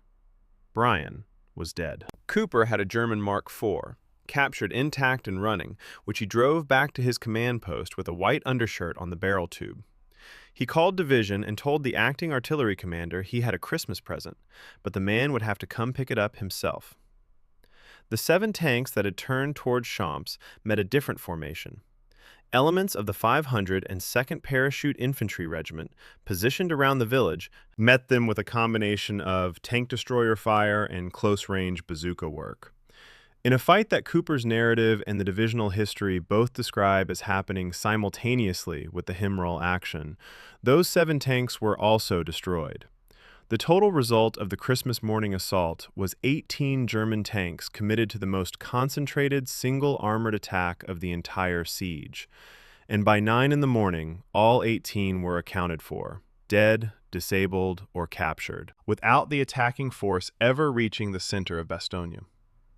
When McAuliffe and the senior artillery commanders drove out later that morning to survey the field, McAuliffe walked from tank to tank asking which gun had knocked out each one. He credited Cooper's battalion with 2 confirmed kills from direct howitzer fire. He told Cooper they were damn sure destroyed and knocked out. In doing so, he settled, in real time, at the wreckage, the pre-battle argument about whether a 75mm pack howitzer could kill a German tank. The Christmas Eve Luftwaffe bombing requires its own reckoning here, because it is documented in the military record in a way that somewhat sanitizes what actually happened. At approximately 1900 hours on Christmas Eve, German bombers struck Bastogne in a sustained raid. The bombing killed approximately 21 people in a medical aid station, some of them patients, some of them medical personnel, and one of them a Belgian woman who had volunteered as a nurse. The Combat Command B aid station in the town was directly hit and destroyed.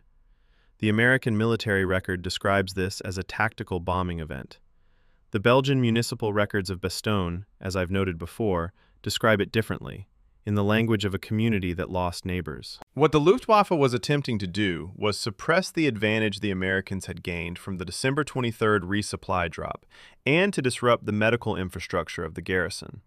What it actually did was kill people who were already wounded, and a volunteer who was there because she chose to be.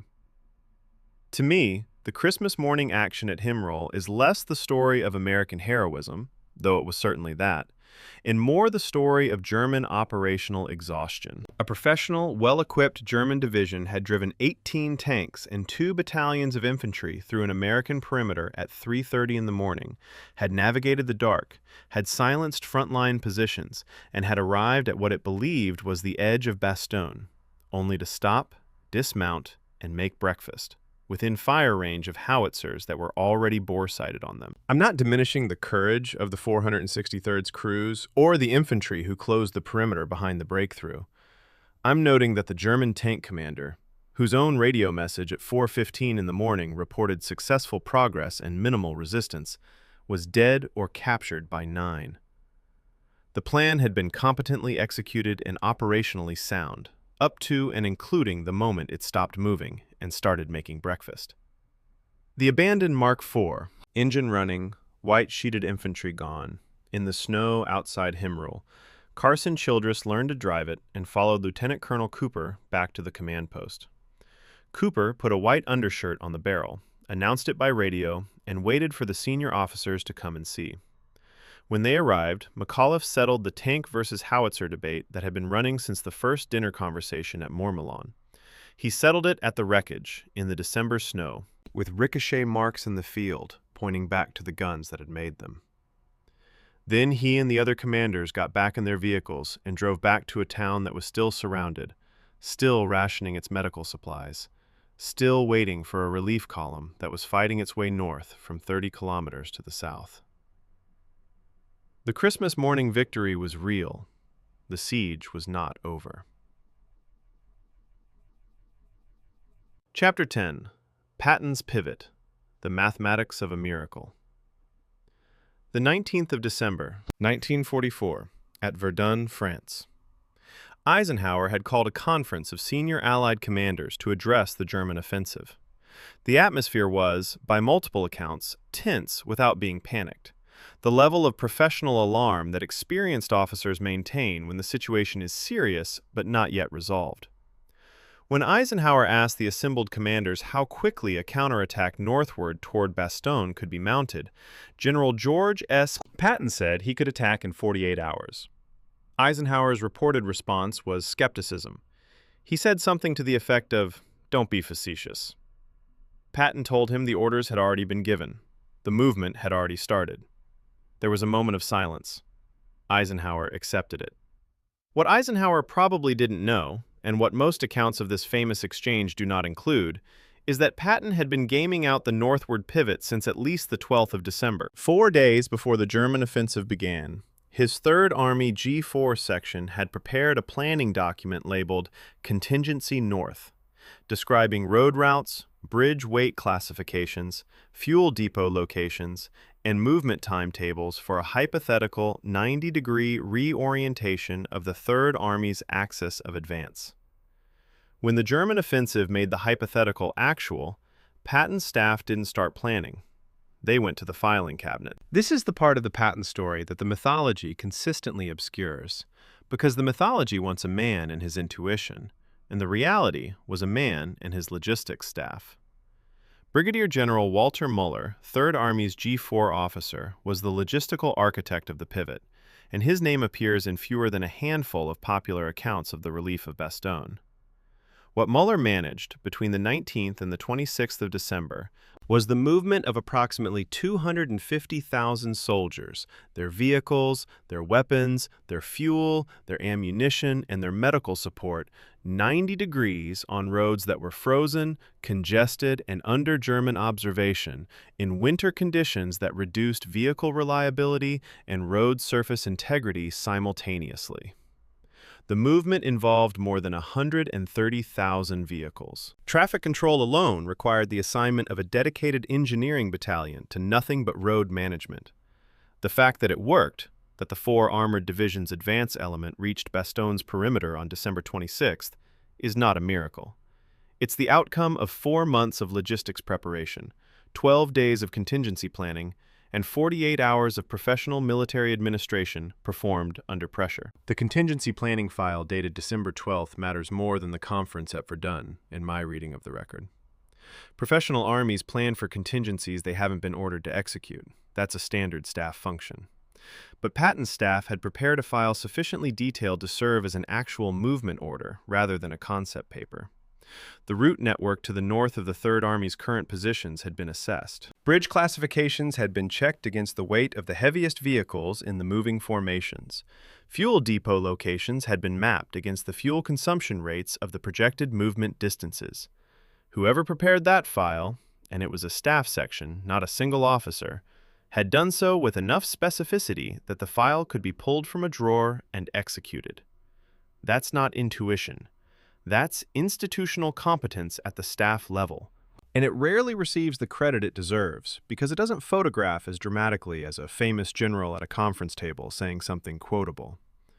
The 318th and 319th Infantry Regiments of the 80th Division, the 4th Armored Division's combat commands, and the other formations of the 3rd Army's relief column moved north on the roads that Muller's team had pre-assessed and pre-cleared. They did so in temperatures that averaged around -7 degrees Celsius, on road surfaces that were in some places compacted ice and in others thawing mud, depending on the time of day and local terrain. Vehicle breakdowns were a constant. The G4's daily movement reports for December 19th through 22nd document a series of complications that Patton's diary, written with evident awareness of its future audience, does not mention. Fuel shortfalls at forward depots, 2 bridge weight violations that cracked road approaches, at least 1 corps failing to reach its designated start line on the planned schedule. The pivot worked. Exactly as planned, as Patton wrote in his diary, it was not. The G4 daily reports are the honest record. Patton's diary is the version he wanted posterity to read. The 4th Armored Division's approach to the German encirclement of Bastogne consumed 4 days of sustained combat. The division fought its way north against German defensive positions that were specifically oriented to block the relief corridor, because German intelligence had identified the 3rd Army's movement by the 21st of December and had begun redirecting forces to the southern axis. The route from Ardennes to Bastogne passed through a series of villages where German anti-tank guns and infantry had established blocking positions. The 4th Armored went through them, one at a time, in the way that armor is required to go through prepared defensive positions, at cost. There was no clean approach. There was a series of engagements between the 19th and the 26th of December that collectively produced the conditions for the breakthrough, and each of those engagements consumed vehicles and men that the division couldn't replace until after the relief was achieved. On the 26th of December, Combat Command R of the 4th Armored reached the southern perimeter of the Bastogne defense. The breakthrough occurred near the village of Ardennes, where Sherman tanks of the 37th Tank Battalion pushed through a gap in the German line. The corridor at its narrowest point was approximately 200 meters wide. German artillery was falling on it. The first vehicles that moved through the corridor were not reinforcements. They were not ammunition trucks. They were medical evacuation vehicles carrying blood plasma. 200 units of plasma that the improvised medical station had requested by radio 4 days earlier. The arrival of the plasma on December 26th is recorded in the 326th Medical Company's history. So is the fact that 2 patients had died of complications from blood loss on December 25th. 1 day separated those deaths from the plasma that could have addressed them. 1 day. I want to be precise about what relief meant in practice on December 26th, because the popular account of the relief is one of the more comprehensively romanticized episodes in the entire mythology of the Battle of the Bulge. McAuliffe's garrison was not rescued. It was connected.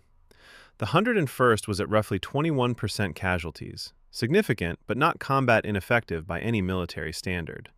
The perimeter was intact, the guns were firing, the Germans were attacking. When the first 4th Armored soldiers came through that 200-meter gap and encountered the first 101st soldiers on the other side, the reported exchange was not a triumphant greeting. It was something closer to the mutual recognition of 2 groups of soldiers who were both exhausted and both still in the middle of a fight.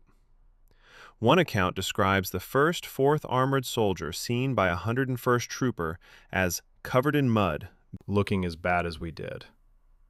Nobody cheered. They were too tired to cheer. The corridor nearly closed again on the night of December 26th. German forces mounted a counterattack against the southern axis within hours of the breakthrough, and for a period estimated at several hours, the corridor's survival depended on fewer than 100 soldiers from both formations holding the approaches against a German counterattack that had enough force to have reversed the situation. It held. But that near reversal, a detail that appears in operational records and almost nowhere in popular accounts, is the honest measure of how precarious the relief remained in its first 24 hours. The corridor was not a secure supply line on December 26th. It was a contested gap, 200 meters wide, in an active battle. That it was enough, that the plasma got through, that the subsequent supply convoys got through, that it was eventually widened to a functional resupply route, is the outcome of continued fighting, not the natural consequence of a famous event.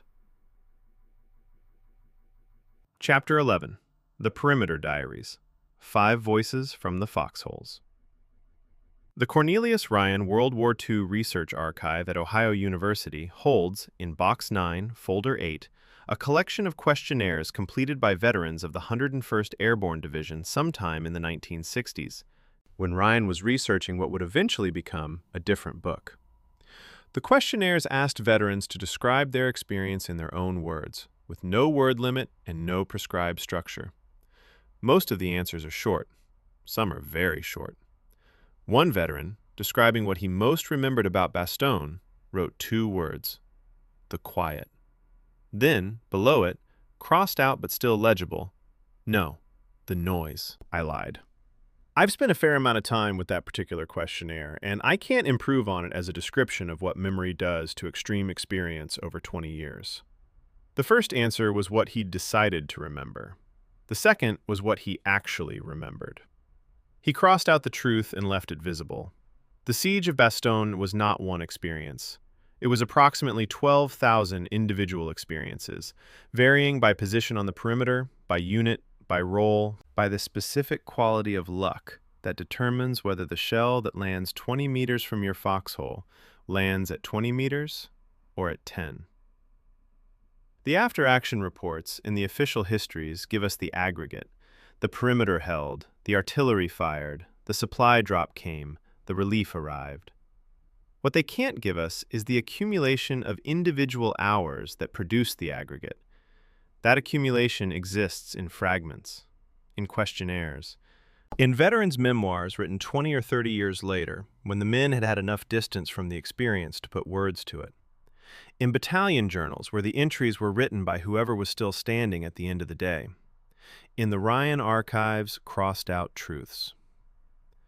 Private First Class Norman Osterberg of the 327th Glider Infantry Regiment was in Marvie on the southeastern perimeter on December 23rd. The Mitchell CSI study documents what he did.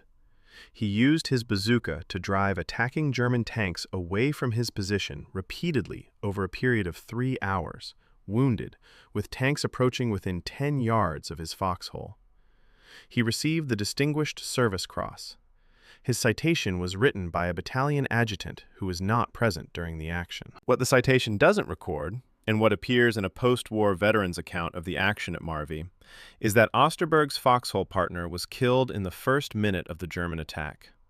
He fought the remaining 3 hours alone, in a 2-man hole, with a dead man beside him. The official record of his heroism exists in a document that omits the grief inside it. I don't know why the adjutant left it out. Perhaps because grief doesn't belong in a citation. Perhaps because the man writing the citation hadn't been there. The distinction between those 2 reasons matters. The 463rd's unit history preserves a fragment from an artillery lieutenant that I find as precise a description of the siege's texture as anything in the official record. During a pause in the firing on December 22nd, one of those brief intervals that occur in any sustained artillery operation when nothing immediate is happening, an officer sat down outside his howitzer and ate a half-frozen can of peaches that had been in his pocket for 3 days. He noted, in a journal entry, that the peaches were not bad. He didn't record whether anyone else from his crew was alive nearby. He didn't comment on the temperature, or the position, or the situation. He recorded that the peaches were not bad and moved on to the next entry, which was a fire mission. That combination, the peaches, the fire mission, the flat tone of the journal, tells you more about what 10 days of sustained siege does to a man's sense of normal than any retrospective description could.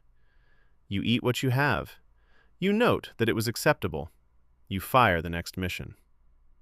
Sergeant Joseph Rogan, whose Christmas morning I described in the previous chapter, had a different quality of memory to preserve. Rogan had been in a foxhole when 18 German tanks moved through his position in the dark. He'd been a forward observer, which means his job was to stay in place, observe, and report back to the guns, not to fight the tanks directly. He'd done that job under fire, in the dark, while his foxhole partner was killed beside him, while German infantry with white sheets moved through the snow a few yards away. His radio message to Major Garrett: "We have been overrun by an enemy tank column, and they are moving toward Himrel," is documented in Cooper's account as the message that initiated the Christmas morning defense. Rogan received a Silver Star. Bryan, who died in the foxhole on Christmas morning, received a posthumous Bronze Star. In most accounts of the 463rd at Bastogne, Rogan's name appears in passing, and Bryan's name doesn't appear at all. The signal company sergeant who repaired the wire line under fire on Christmas Eve, his name isn't in the sources available to me, and I won't invent one. But his action is recorded in the signal company's unit history. A sergeant who went out to find and splice a broken telephone line in the dark on Christmas Eve while German artillery was active, working by feel because he couldn't use a light. The repair took long enough that he lay down in the snow afterward and didn't move for 20 minutes. Not wounded, not incapacitated, just too tired to get up. He lay there, in the snow, in the dark, on Christmas Eve, in a field outside Bastogne, until he had enough left in him to walk back. Then he walked back. The unit history records the repair was completed and communications restored. It doesn't record the 20 minutes in the snow. That detail comes from a single account in a veteran's memoir, and it's the kind of detail that never makes it into a formal citation because it isn't an act of conspicuous heroism. It's an act of ordinary human exhaustion, followed by ordinary human continuation, which is what sieges are actually made of.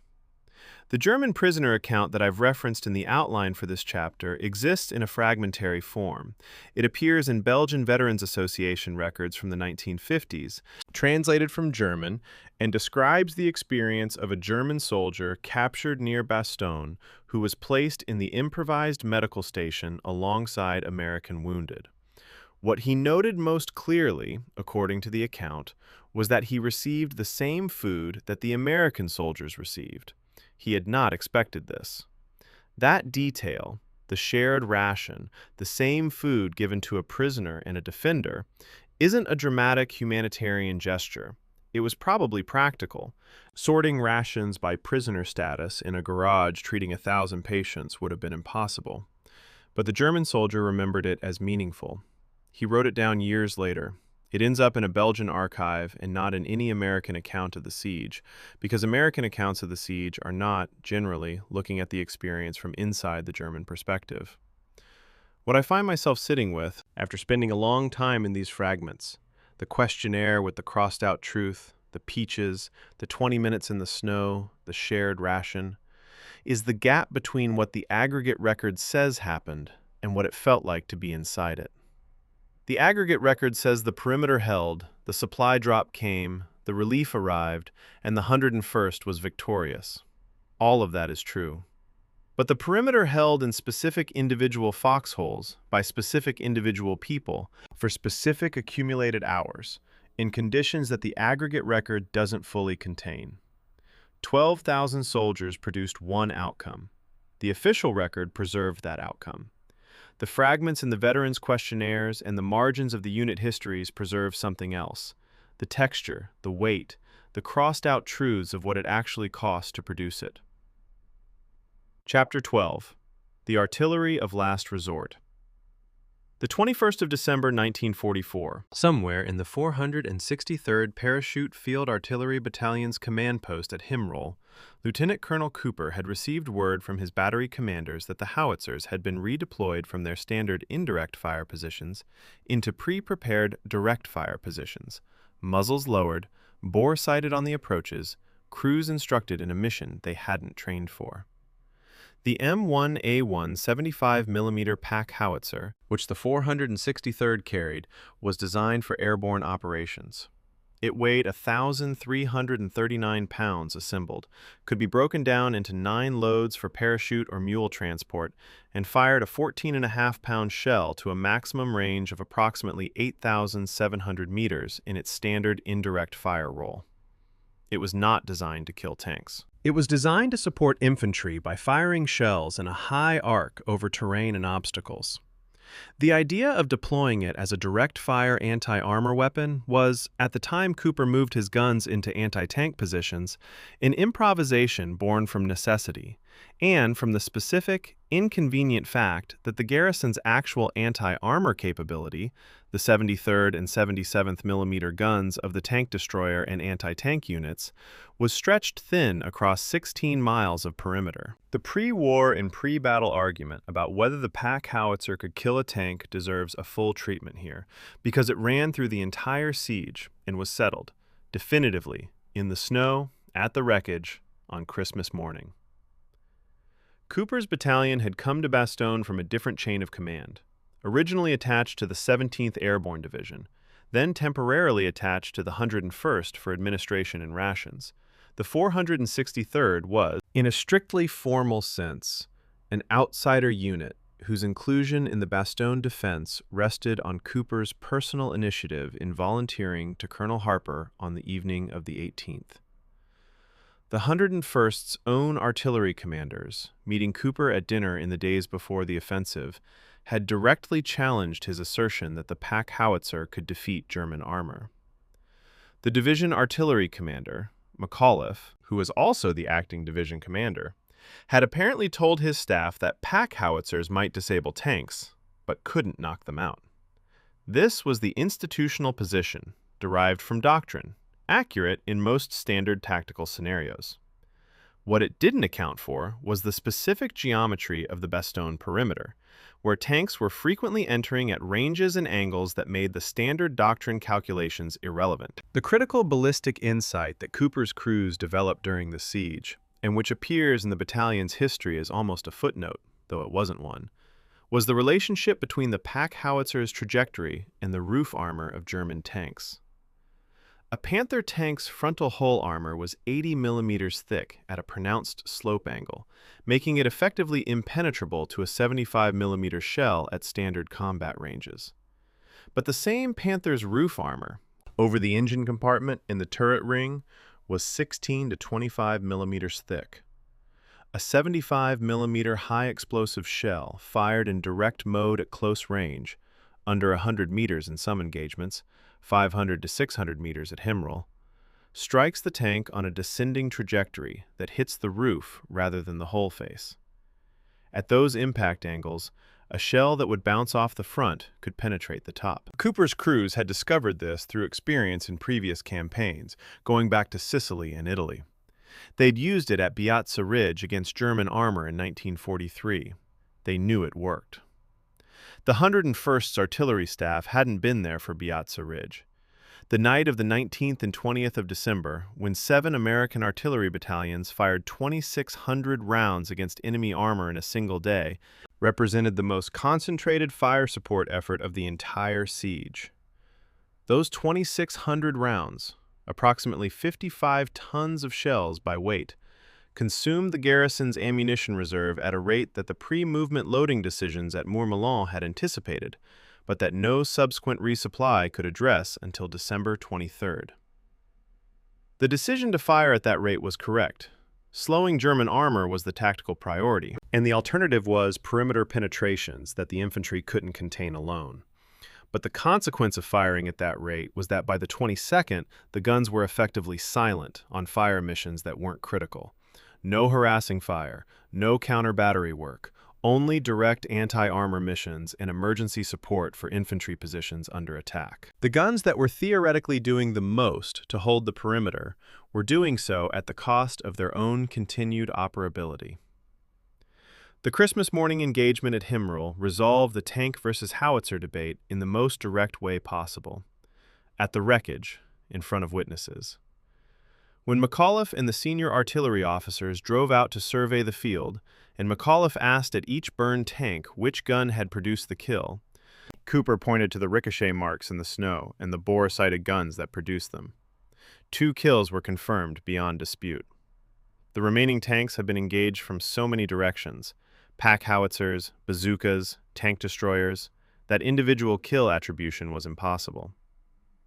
Cooper, writing in his official after-action submission, claimed 2 confirmed kills and 1 capture, because that's what could be proven. Privately, he believed his guns had accounted for a substantially higher number. He didn't write that in the report because his acting division artillery commander had set the evidentiary standard, and Cooper respected it. What he did do was turn to the artillery officers who'd spent the preceding week asking him whether he'd knocked any tanks out yet, and confirm, at the field, in the snow, in front of the evidence, that the answer was now yes. The loss of the 255mm artillery battalions on December 20th, moved without authorization and overrun, is the casualty of the entire battle that I find most consistently understated in the histories, and I want to make the case for why it matters more than it's typically presented. The 155mm howitzer had a maximum range of approximately 14,000 meters and could fire a shell weighing 95 pounds. Against German armor at standard combat ranges, its larger projectile had substantially higher destructive effect than the smaller pack howitzers. More importantly, it gave the garrison's fire plan a long-range indirect capability that the lighter guns couldn't replicate. The ability to interdict German assembly areas, fire counter-battery missions against German artillery, and strike German logistics at ranges beyond direct observation. When those 2 battalions were moved outside the perimeter and lost, the garrison's fire plan was permanently degraded. The improvised anti-tank work of the 463rd was extraordinary. It was also, in a precise tactical sense, a compensation for a capability that should never have been lost in the first place. The German artillery at Bastogne was, by the account of the German generals themselves, largely employed in general support rather than in direct support of the attacking units, meaning it was firing area missions rather than precision missions to support specific infantry assaults. This was the product of German artillery doctrine in this period, not of American counter-battery success, though the American guns did engage German artillery positions when the intelligence and the rounds were available. General Bayerlein, commanding Panzer Lehr, stated after the war that the American artillery at Bastogne was the best directed and most effective he had encountered in the entire war, from North Africa through Normandy through the Ardennes. He was a commander who'd had a great deal of artillery fired at him by a great many different formations over 4 years of continuous combat. When he said best directed, he was describing something specific, the ability of the American artillery staff to integrate firing data from multiple battalions simultaneously, shift mass fires rapidly to crisis points on the perimeter, and maintain that capability under encirclement without the communications infrastructure normally required for it. That he said it about a garrison that was firing outside its design parameters with improvised anti-tank techniques from howitzers designed for parachute operations, while rationing 3 rounds per tube. That's the detail that, to me, takes the compliment from a polite acknowledgement to something that actually tells you something true. Cooper received his Silver Star. The 463rd was eventually, formally, incorporated into the 101st Airborne Division, General Taylor himself intervening to prevent its transfer to the 17th Airborne, stating that the battalion was firmly united with the division, and that any change would result in serious loss of morale and efficiency. The outsider battalion that had volunteered itself on December 18th, that had carried extra ammunition because its commander trusted his own judgment over standard doctrine, that had fire-supported the 327th Glider Infantry across the western perimeter for 10 days of siege, and that had spent Christmas morning killing tanks with weapons officially rated as insufficient for the purpose. That battalion ended the siege as a permanent member of the formation it had joined by accident. The officially bastard 463rd became a battered bastard of Bastogne. It had earned the title in precisely the way the title was supposed to be earned. Chapter 13. The Belgians Inside the Perimeter. The 26th of December, 1944, someone photographed a group of Belgian civilians emerging from a basement shelter in Bastogne as the relief corridor was opening to the south. The photograph survives. Most of the people in it are squinting, not from cold, from light. They had been underground for 8 days. Behind them, the stone buildings of the town are damaged in ways that indicate the specific pattern of aerial bombing. roofs collapsed inward, walls standing but cracked, window frames empty. The town they are walking back into is not the same town they went into when the German advance began. On the back of the photograph, in French, "Nous avons vécu." We lived. Not "we survived," which implies active effort. We lived. A statement of simple, stubborn, biological fact. Approximately 3,000 Belgian civilians remained inside the Bastogne perimeter for the duration of the siege. The standard American military account of the battle says, in various formulations, that civilians had been, quote, evacuated prior to encirclement. The municipal records of the commune of Bastogne do not support this. The German advance moved faster than organized civilian evacuation could accommodate, and when the ring closed on the 21st of December, it closed around approximately 3,000 non-combatants who had not chosen to be there, who carried no weapons, who held no military rank, and who do not appear by name in any of the standard American regimental or divisional histories of the siege. They are, in the archival record that most people read, essentially invisible. They were there for every hour of it. The two Belgian women who did enter the American military record, who entered it so thoroughly that their names became, in subsequent decades, symbols of the siege in ways that most American generals present for the battle were not, were nurses. Renée Lemaire was 30 years old in December 1944. A trained Belgian nurse who had remained in Bastogne and volunteered her services at the 20th Armored Infantry Battalion's Improvised Aid Station, attached to Combat Command B of the 10th Armored Division. She worked alongside the American medical officer Captain John Pryor, treating the wounded in the cramped, inadequately equipped space that served as the best available approximation of a hospital inside the perimeter. Augusta Chiwi was a 23-year-old nurse who had trained in Belgium and was visiting family in Bastogne when the siege began. She couldn't leave when it started, so she worked. Both women worked without pay, without rank, without official assignment, without any protection beyond the Red Cross marking on the building and whatever remained of the laws of armed conflict. They were volunteers in the most literal sense, not drafted, not assigned, not ordered. They simply showed up and kept showing up. On the evening of Christmas Eve, at approximately 1900 hours, a German Junkers 88 bomber dropped a 500-pound bomb directly on the building housing the Combat Command B aid station where Renée Lemaire was working. The bomb killed approximately 30 people instantly. Wounded American soldiers on stretchers, medical personnel, patients. Renée Lemaire was among the dead. Contemporary accounts preserved in the Bastogne War Museum describe the scene in language that is hard to read directly and harder still to paraphrase without diminishing it. She had been in the building treating patients when the bomb hit. The accounts say she managed to pull several soldiers out of the burning structure before the fire overcame her. She was buried in Bastogne by the soldiers she had been caring for, wrapped in a parachute, because there was nothing else to wrap her in. Augusta Chiwi, who had been in a different part of the building, survived. She continued working.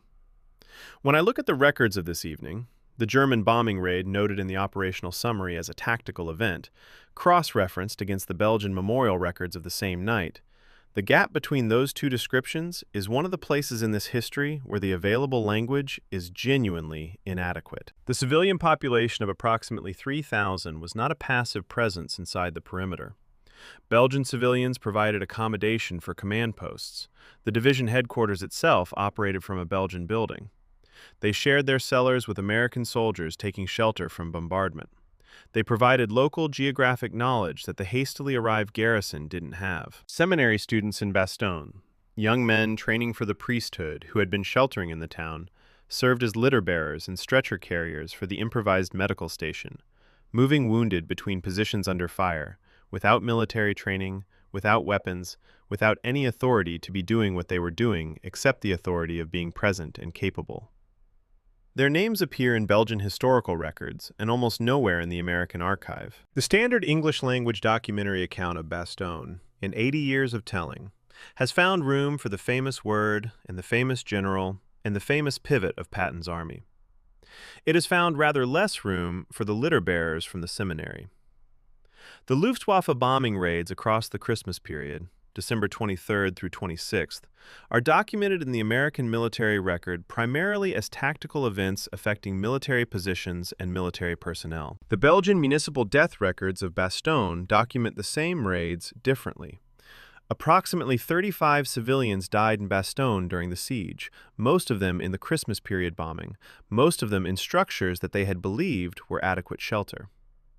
The SC-250 bombs dropped by Junkers 88's 250-kilogram general-purpose ordnance had a fragmentation radius of approximately 65 meters and a crater diameter of 8 to 10 meters. The 19th-century stone arch cellars of Belgian residential buildings provided meaningful protection against artillery shell fragmentation.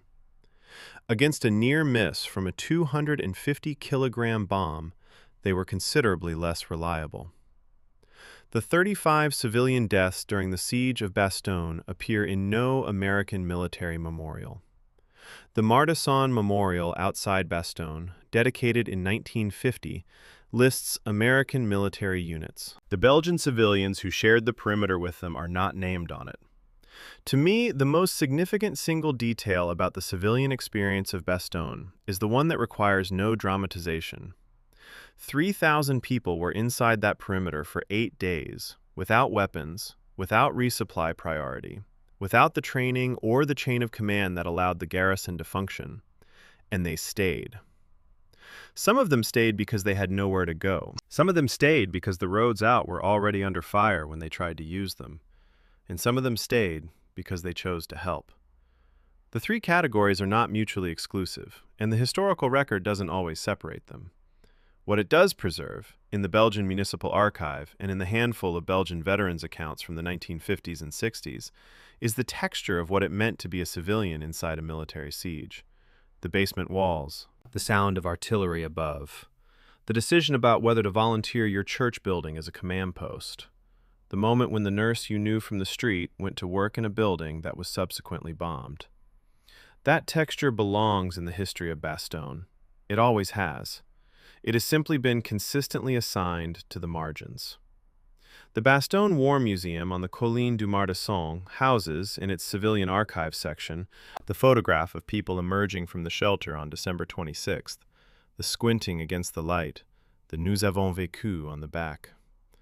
It also holds, in the same archive, the personal effects of René Lemaire, a nurse's cap, a photograph, a small collection of documents. The military section of the same museum holds after-action reports, weapons, maps, vehicle components. The two archives are in the same building and are separated by a wall. On one side, the professional soldiers and their equipment. On the other, the people who were there because they lived there. The museum's architecture makes a distinction that the history of the siege has always made. What I find notable, visiting it, is how thin that wall is. Chapter 14. The German Commander's Dilemma. Somewhere south of Bastogne, in the last days of December 1944, General Baron Heinrich von Luttwitz was writing operational summaries to a higher command that kept demanding progress he couldn't deliver, with forces he'd assessed as insufficient before the offensive started, toward an objective he'd told his superiors he didn't believe he could take. He was not, by any account, a man who suffered quietly.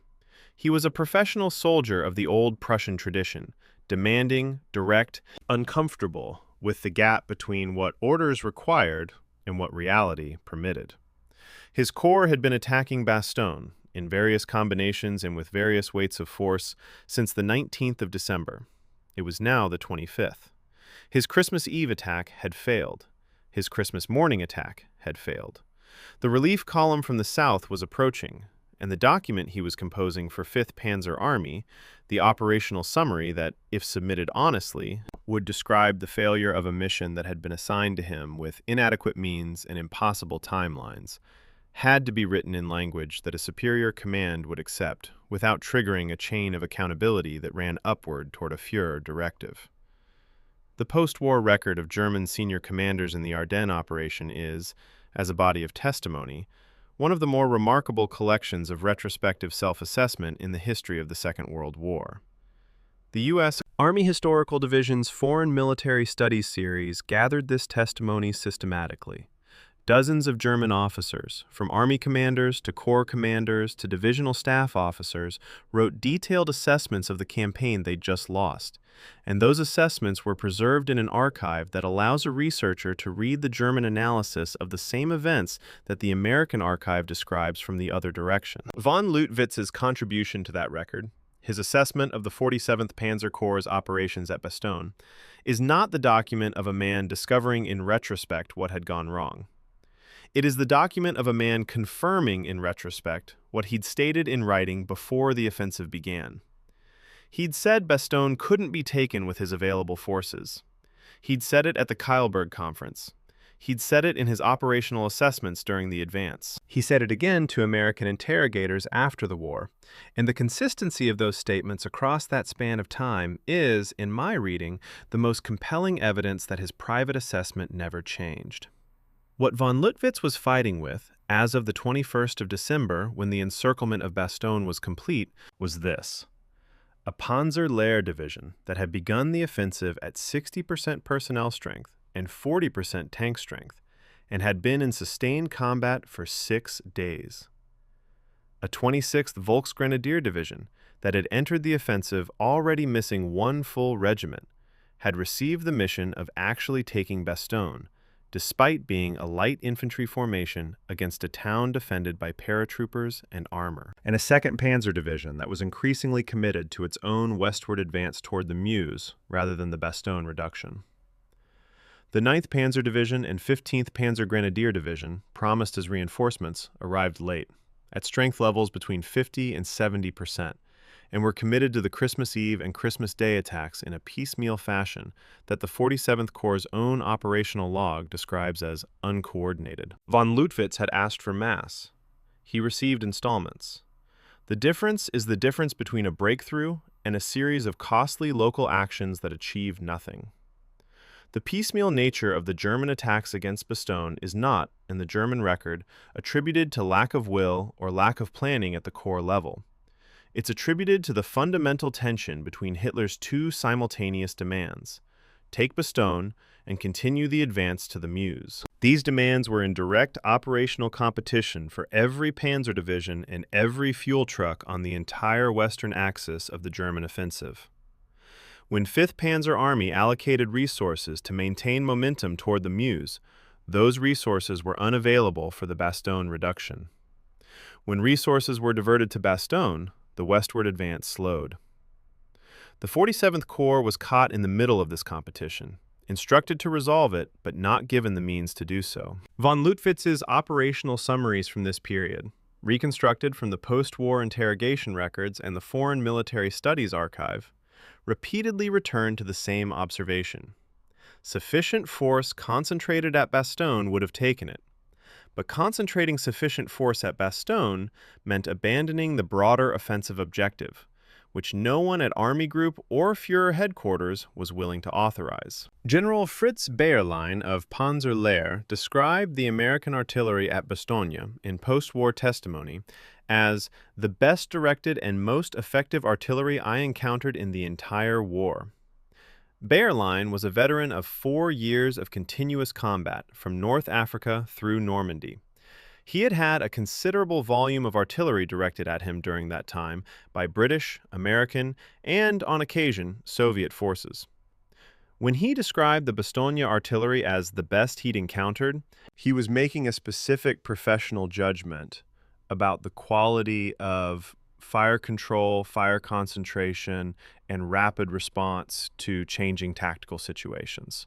He was in effect describing the howitzers of the 463rd and the other artillery units as performing at a level of excellence that exceeded anything he'd faced in 4 years of war. And he was saying this about guns that were firing outside their design parameters, with improvised anti-tank techniques developed by runners carrying handwritten notes, while rationing their remaining ammunition in the final days before the resupply drop. It is one of the more remarkable compliments in the entire documentary record of the Ardennes campaign, and it appears in a post-war interrogation report, not on any monument. What strikes me about von Lüttwitz as a historical figure is the specific quality of his consistency. He wasn't a man who discovered, in retrospect, that the offensive was flawed. He was a man who identified the flaw in advance, stated it clearly through the available channels, and then executed the plan anyway.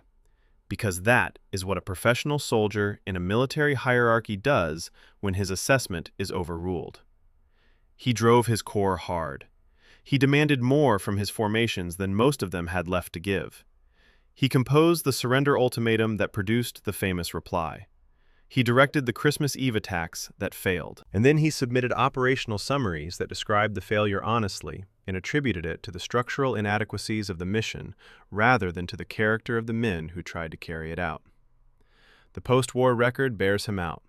The assessment he made in Kyleburg before December 16th, that the 47th Corps couldn't take Bastogne with the forces available, was correct. The men who overruled that assessment were wrong, and the consequences of their being wrong were borne by the people on both sides of the Bastogne perimeter. The final operational entry in von Lüttwitz's corps log for the Bastogne period is dated December 26, 1944. It records the American armored penetration from the south. It notes that the available forces are insufficient to contain the penetration. It records, in the flat language of a corps commander's operational summary, that Bastogne is lost. 7 words, in the German military's preferred format for summarizing the resolution of an operational objective. American armored penetration cannot be contained with available forces. Bastogne lost. This was not the language of surprise. It was the language of a man who had known, from before the first shot was fired, that this was the likely outcome. He wrote it down, submitted it, and drove east. Chapter 15. Relief. December 26, 1600 hours. Approximately 1600 hours, December 26, 1944. Near the village of Assenois, south of Bastogne, a column of Sherman tanks from the 37th Tank Battalion of the 4th Armored Division pushed through the last German defensive position on the Arlon Road. The German defenders at Assenois were hit simultaneously by the advancing Shermans and by American artillery fire called in with deliberate precision to suppress the flanking positions as the tanks moved through. Some of the artillery rounds, by available accounts, landed close enough to the advancing column that the tank crews felt the concussions through their hulls. One tank was hit and burned. 2 others kept moving. They came through the German line on the northern edge of Assenois, crossed the open ground, and made contact with the 101st Airborne's defensive positions on the southern perimeter. The time in the 4th Armored's after-action report, approximately 1650 hours. The contact was established. The relief corridor was open. It was, at its narrowest point, approximately 200 meters wide. German artillery was still falling. The first vehicles to move through that 200-meter corridor were not tanks. They were not ammunition trucks. They carried blood plasma. 200 units of plasma that Major Wisely's improvised medical station had requested by radio 4 days earlier, that had been loaded into the first evacuation vehicles the moment the corridor was confirmed open. The plasma arrived in Bastogne on the afternoon of December 26th. The 326th Medical Company's history records this specific delivery. The same document records, without elaboration, that 2 patients had died of complications from blood loss hemorrhage on December 25th. 1 day separated those deaths from the supply that might have addressed them. The corridor opened on the 26th. The plasma came through on the 26th. The patients who needed it on the 25th were already gone. The moment of contact between the 4th Armored Soldiers and the 101st Defenders has been described in multiple accounts, written at various distances from the event, and they consistently resist the triumphant framing that the popular mythology imposes on them. 101st troopers later described the first 4th Armored soldiers they saw as looking as exhausted and mud-covered as they did. The 4th Armored had just fought through 4 days of sustained combat over approximately 48 kilometers of contested road in freezing winter conditions. The 101st had been in a surrounded perimeter for 8 days, rationing food and ammunition, maintaining a 16-kilometer defensive line with a force that had sustained over 20% casualties.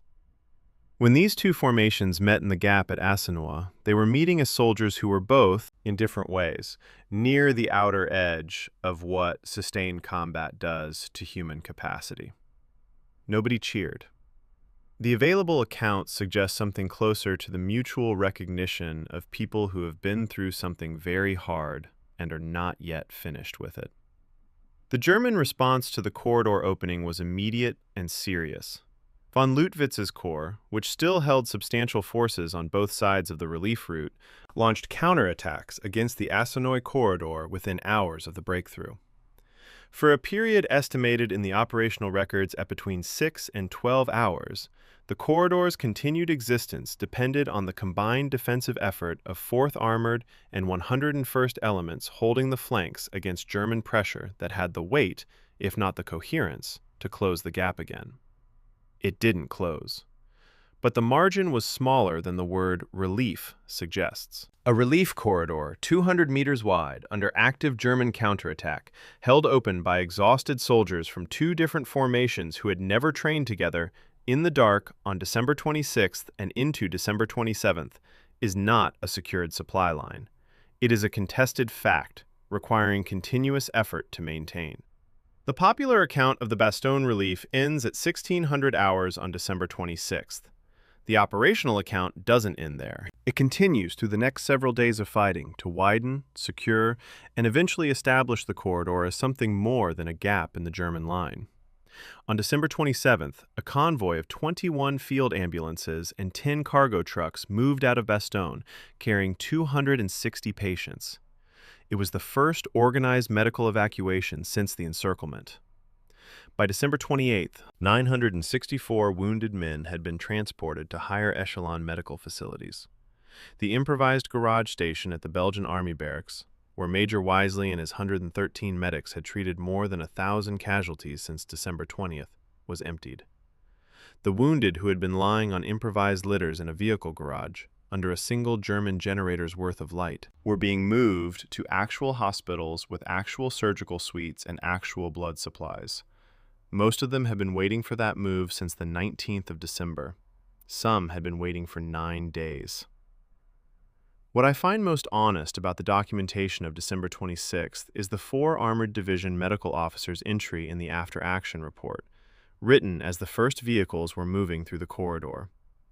Medical evacuation priority. Perimeter wounded estimated 500 plus. Corridor width 200 meters. German fire ongoing. That entry wasn't written by someone experiencing a victory. It was written by someone taking in the scope of the remaining work. The wounded estimate, the width measurement, the fire acknowledgement. These are the observations of a professional who has driven through 30 kilometers of combat to reach a situation that is still, measurably and actively, dangerous. It's the most compressed, honest description of what relief looked like in practice. 200 meters wide. German fire ongoing. The corridor was the margin between supply and starvation, between medical care and improvised medicine in a garage. It was sufficient. It was barely sufficient. It held. The 101st's official casualty figures for the siege, as recorded through the 6th of January 1945.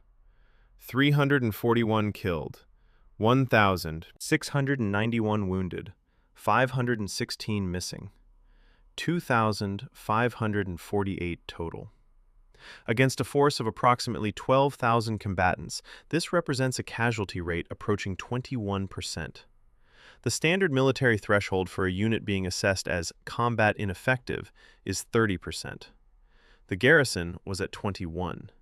It had more to give. And the subsequent month of fighting around the corridor in the expanded Bastogne perimeter would require it to give that too. The word relief is accurate. It is also, in the context of what followed December 26th, a word that does a considerable amount of simplifying. The fighting around Bastogne continued. The men continued to die. The relief was real, and the relief was incomplete, and both of those things were simultaneously true. Chapter 16. The Long Tail. Why the siege didn't really end. The 3rd of January, 1945, 8 days after the famous relief. In the 101st Airborne Division's daily operational summary for that date, the notation under artillery ammunition status reads, "Restricted allocation continues." Restricted allocation on January 3rd. The guns were still rationing their shells. The corridor that had opened on December 26th was still being contested. German forces had launched at least 4 separate attempts to sever the relief route in the week following the breakthrough, each requiring active defensive action to defeat. The 101st was, by January 3rd, receiving reinforcements and resupply through the corridor, but the corridor was not a secured logistics route. It was a contested line of communication through which supplies moved under German observation and occasional fire, requiring continuous engineer effort to maintain road surfaces that were deteriorating in the freeze-thaw cycles of the Belgian January. The conventional periodization of the Siege of Bastogne, December 20th to December 26th, is an editorial decision, not a historical one. It's the period when the perimeter was formally surrounded, and December 26th is when the corridor opened. Both of those dates are accurate markers of specific events. What they don't describe is the operational reality that followed the 26th. A fortnight of fighting to widen the corridor, secure the flanks of the Bastogne position, and push German forces back from the range at which they could interdict the resupply route. The 101st's official casualty count runs through the 6th of January for a reason. The fighting that produced casualties on January 2nd and 3rd and 4th was not aftermath. It was the continuation of the battle under different geographical conditions. Germany committed additional forces to the Bastogne sector after the corridor opened.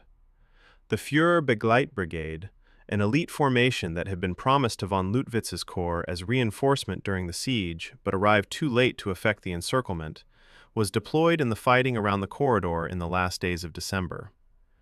Elements of the 12th SS Panzer Division, moving from the northern sector of the Bulge, were directed toward the Bastogne area in early January. Rather than withdrawing from Bastogne after the corridor opened, Germany intensified its commitment to the sector. This was consistent with Hitler's personal interest in the town.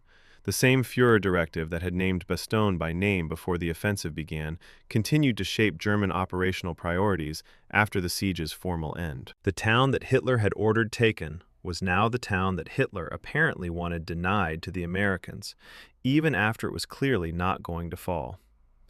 The 101st, now reinforced and resupplied, but still at elevated casualty levels from the siege period, launched its own offensive operations north and east of Bastogne beginning in early January to widen the defensive zone and push the German perimeter back to ranges where the town itself was no longer under direct artillery observation.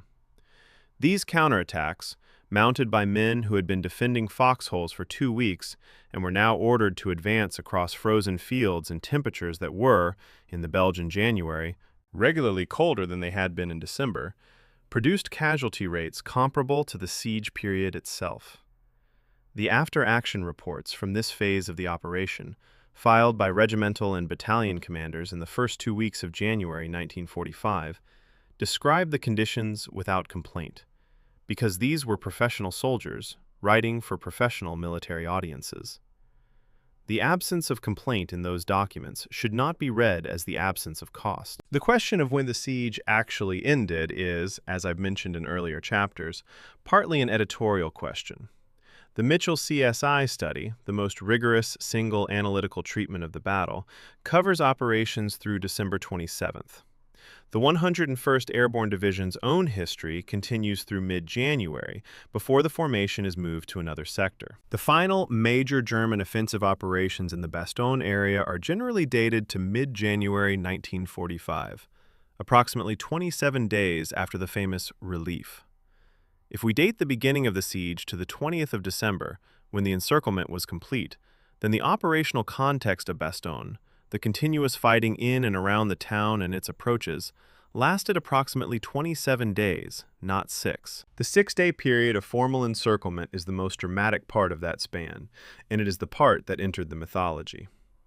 The remaining 21 days entered the after-action reports, which fewer people read.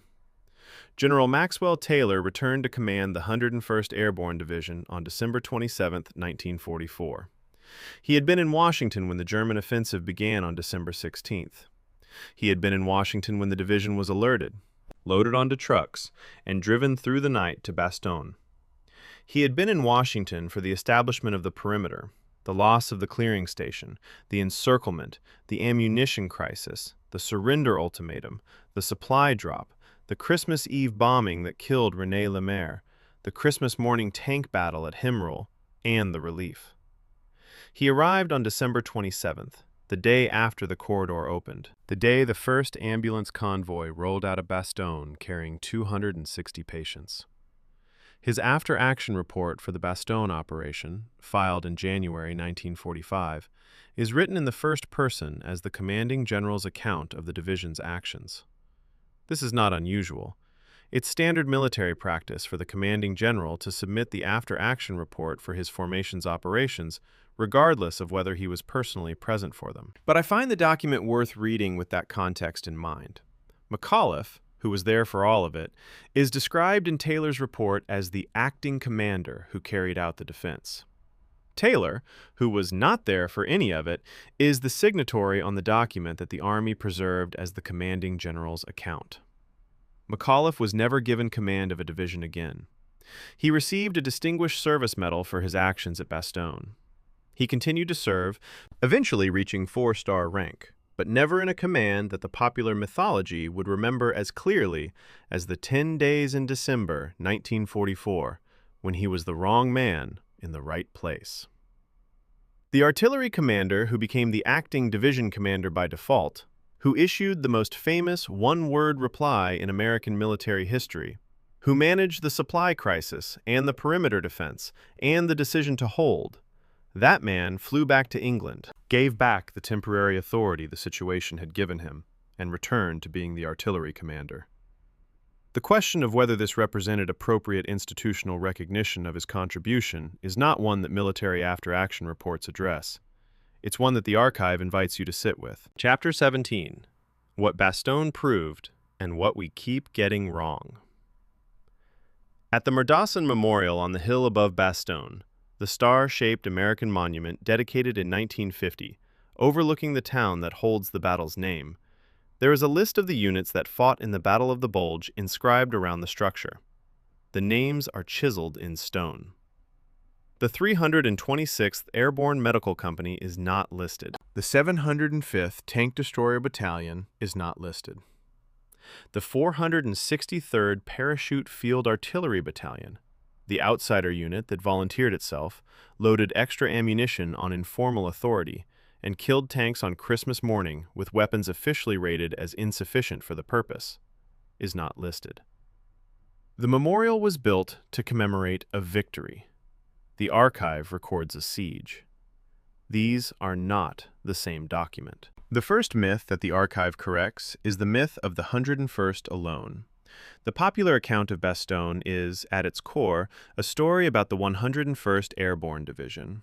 The unit's nickname, the Screaming Eagles, has become so attached to the Bastogne story that many accounts treat the division's presence as the sufficient explanation for the garrison's survival. It wasn't.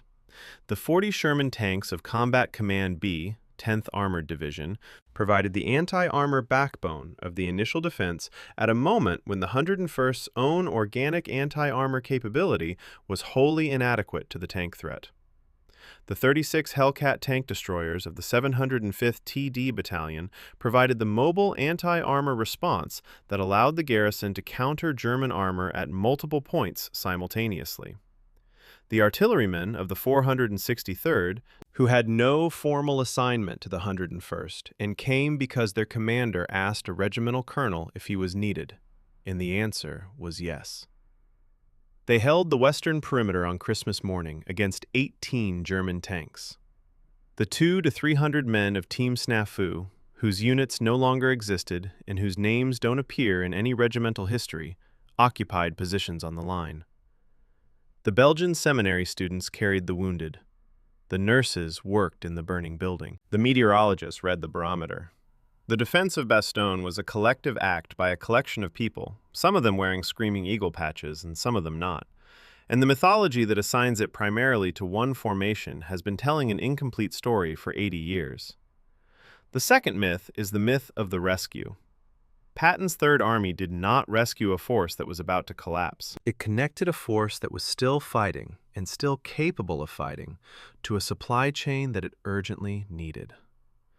The 101st was at 21% casualties on December 26th, below the military threshold for combat ineffectiveness. Its perimeter was intact. Its guns were firing.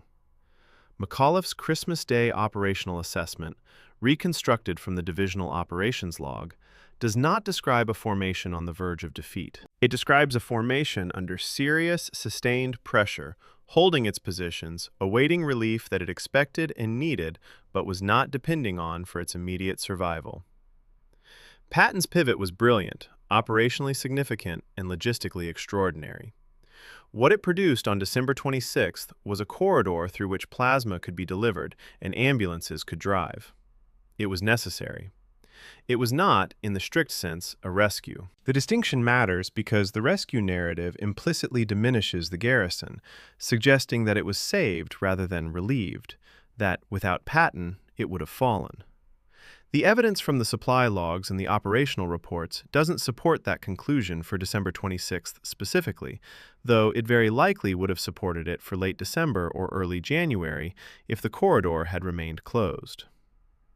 The third myth is the myth of the word. Nuts is one of the most famous command decisions in American military history.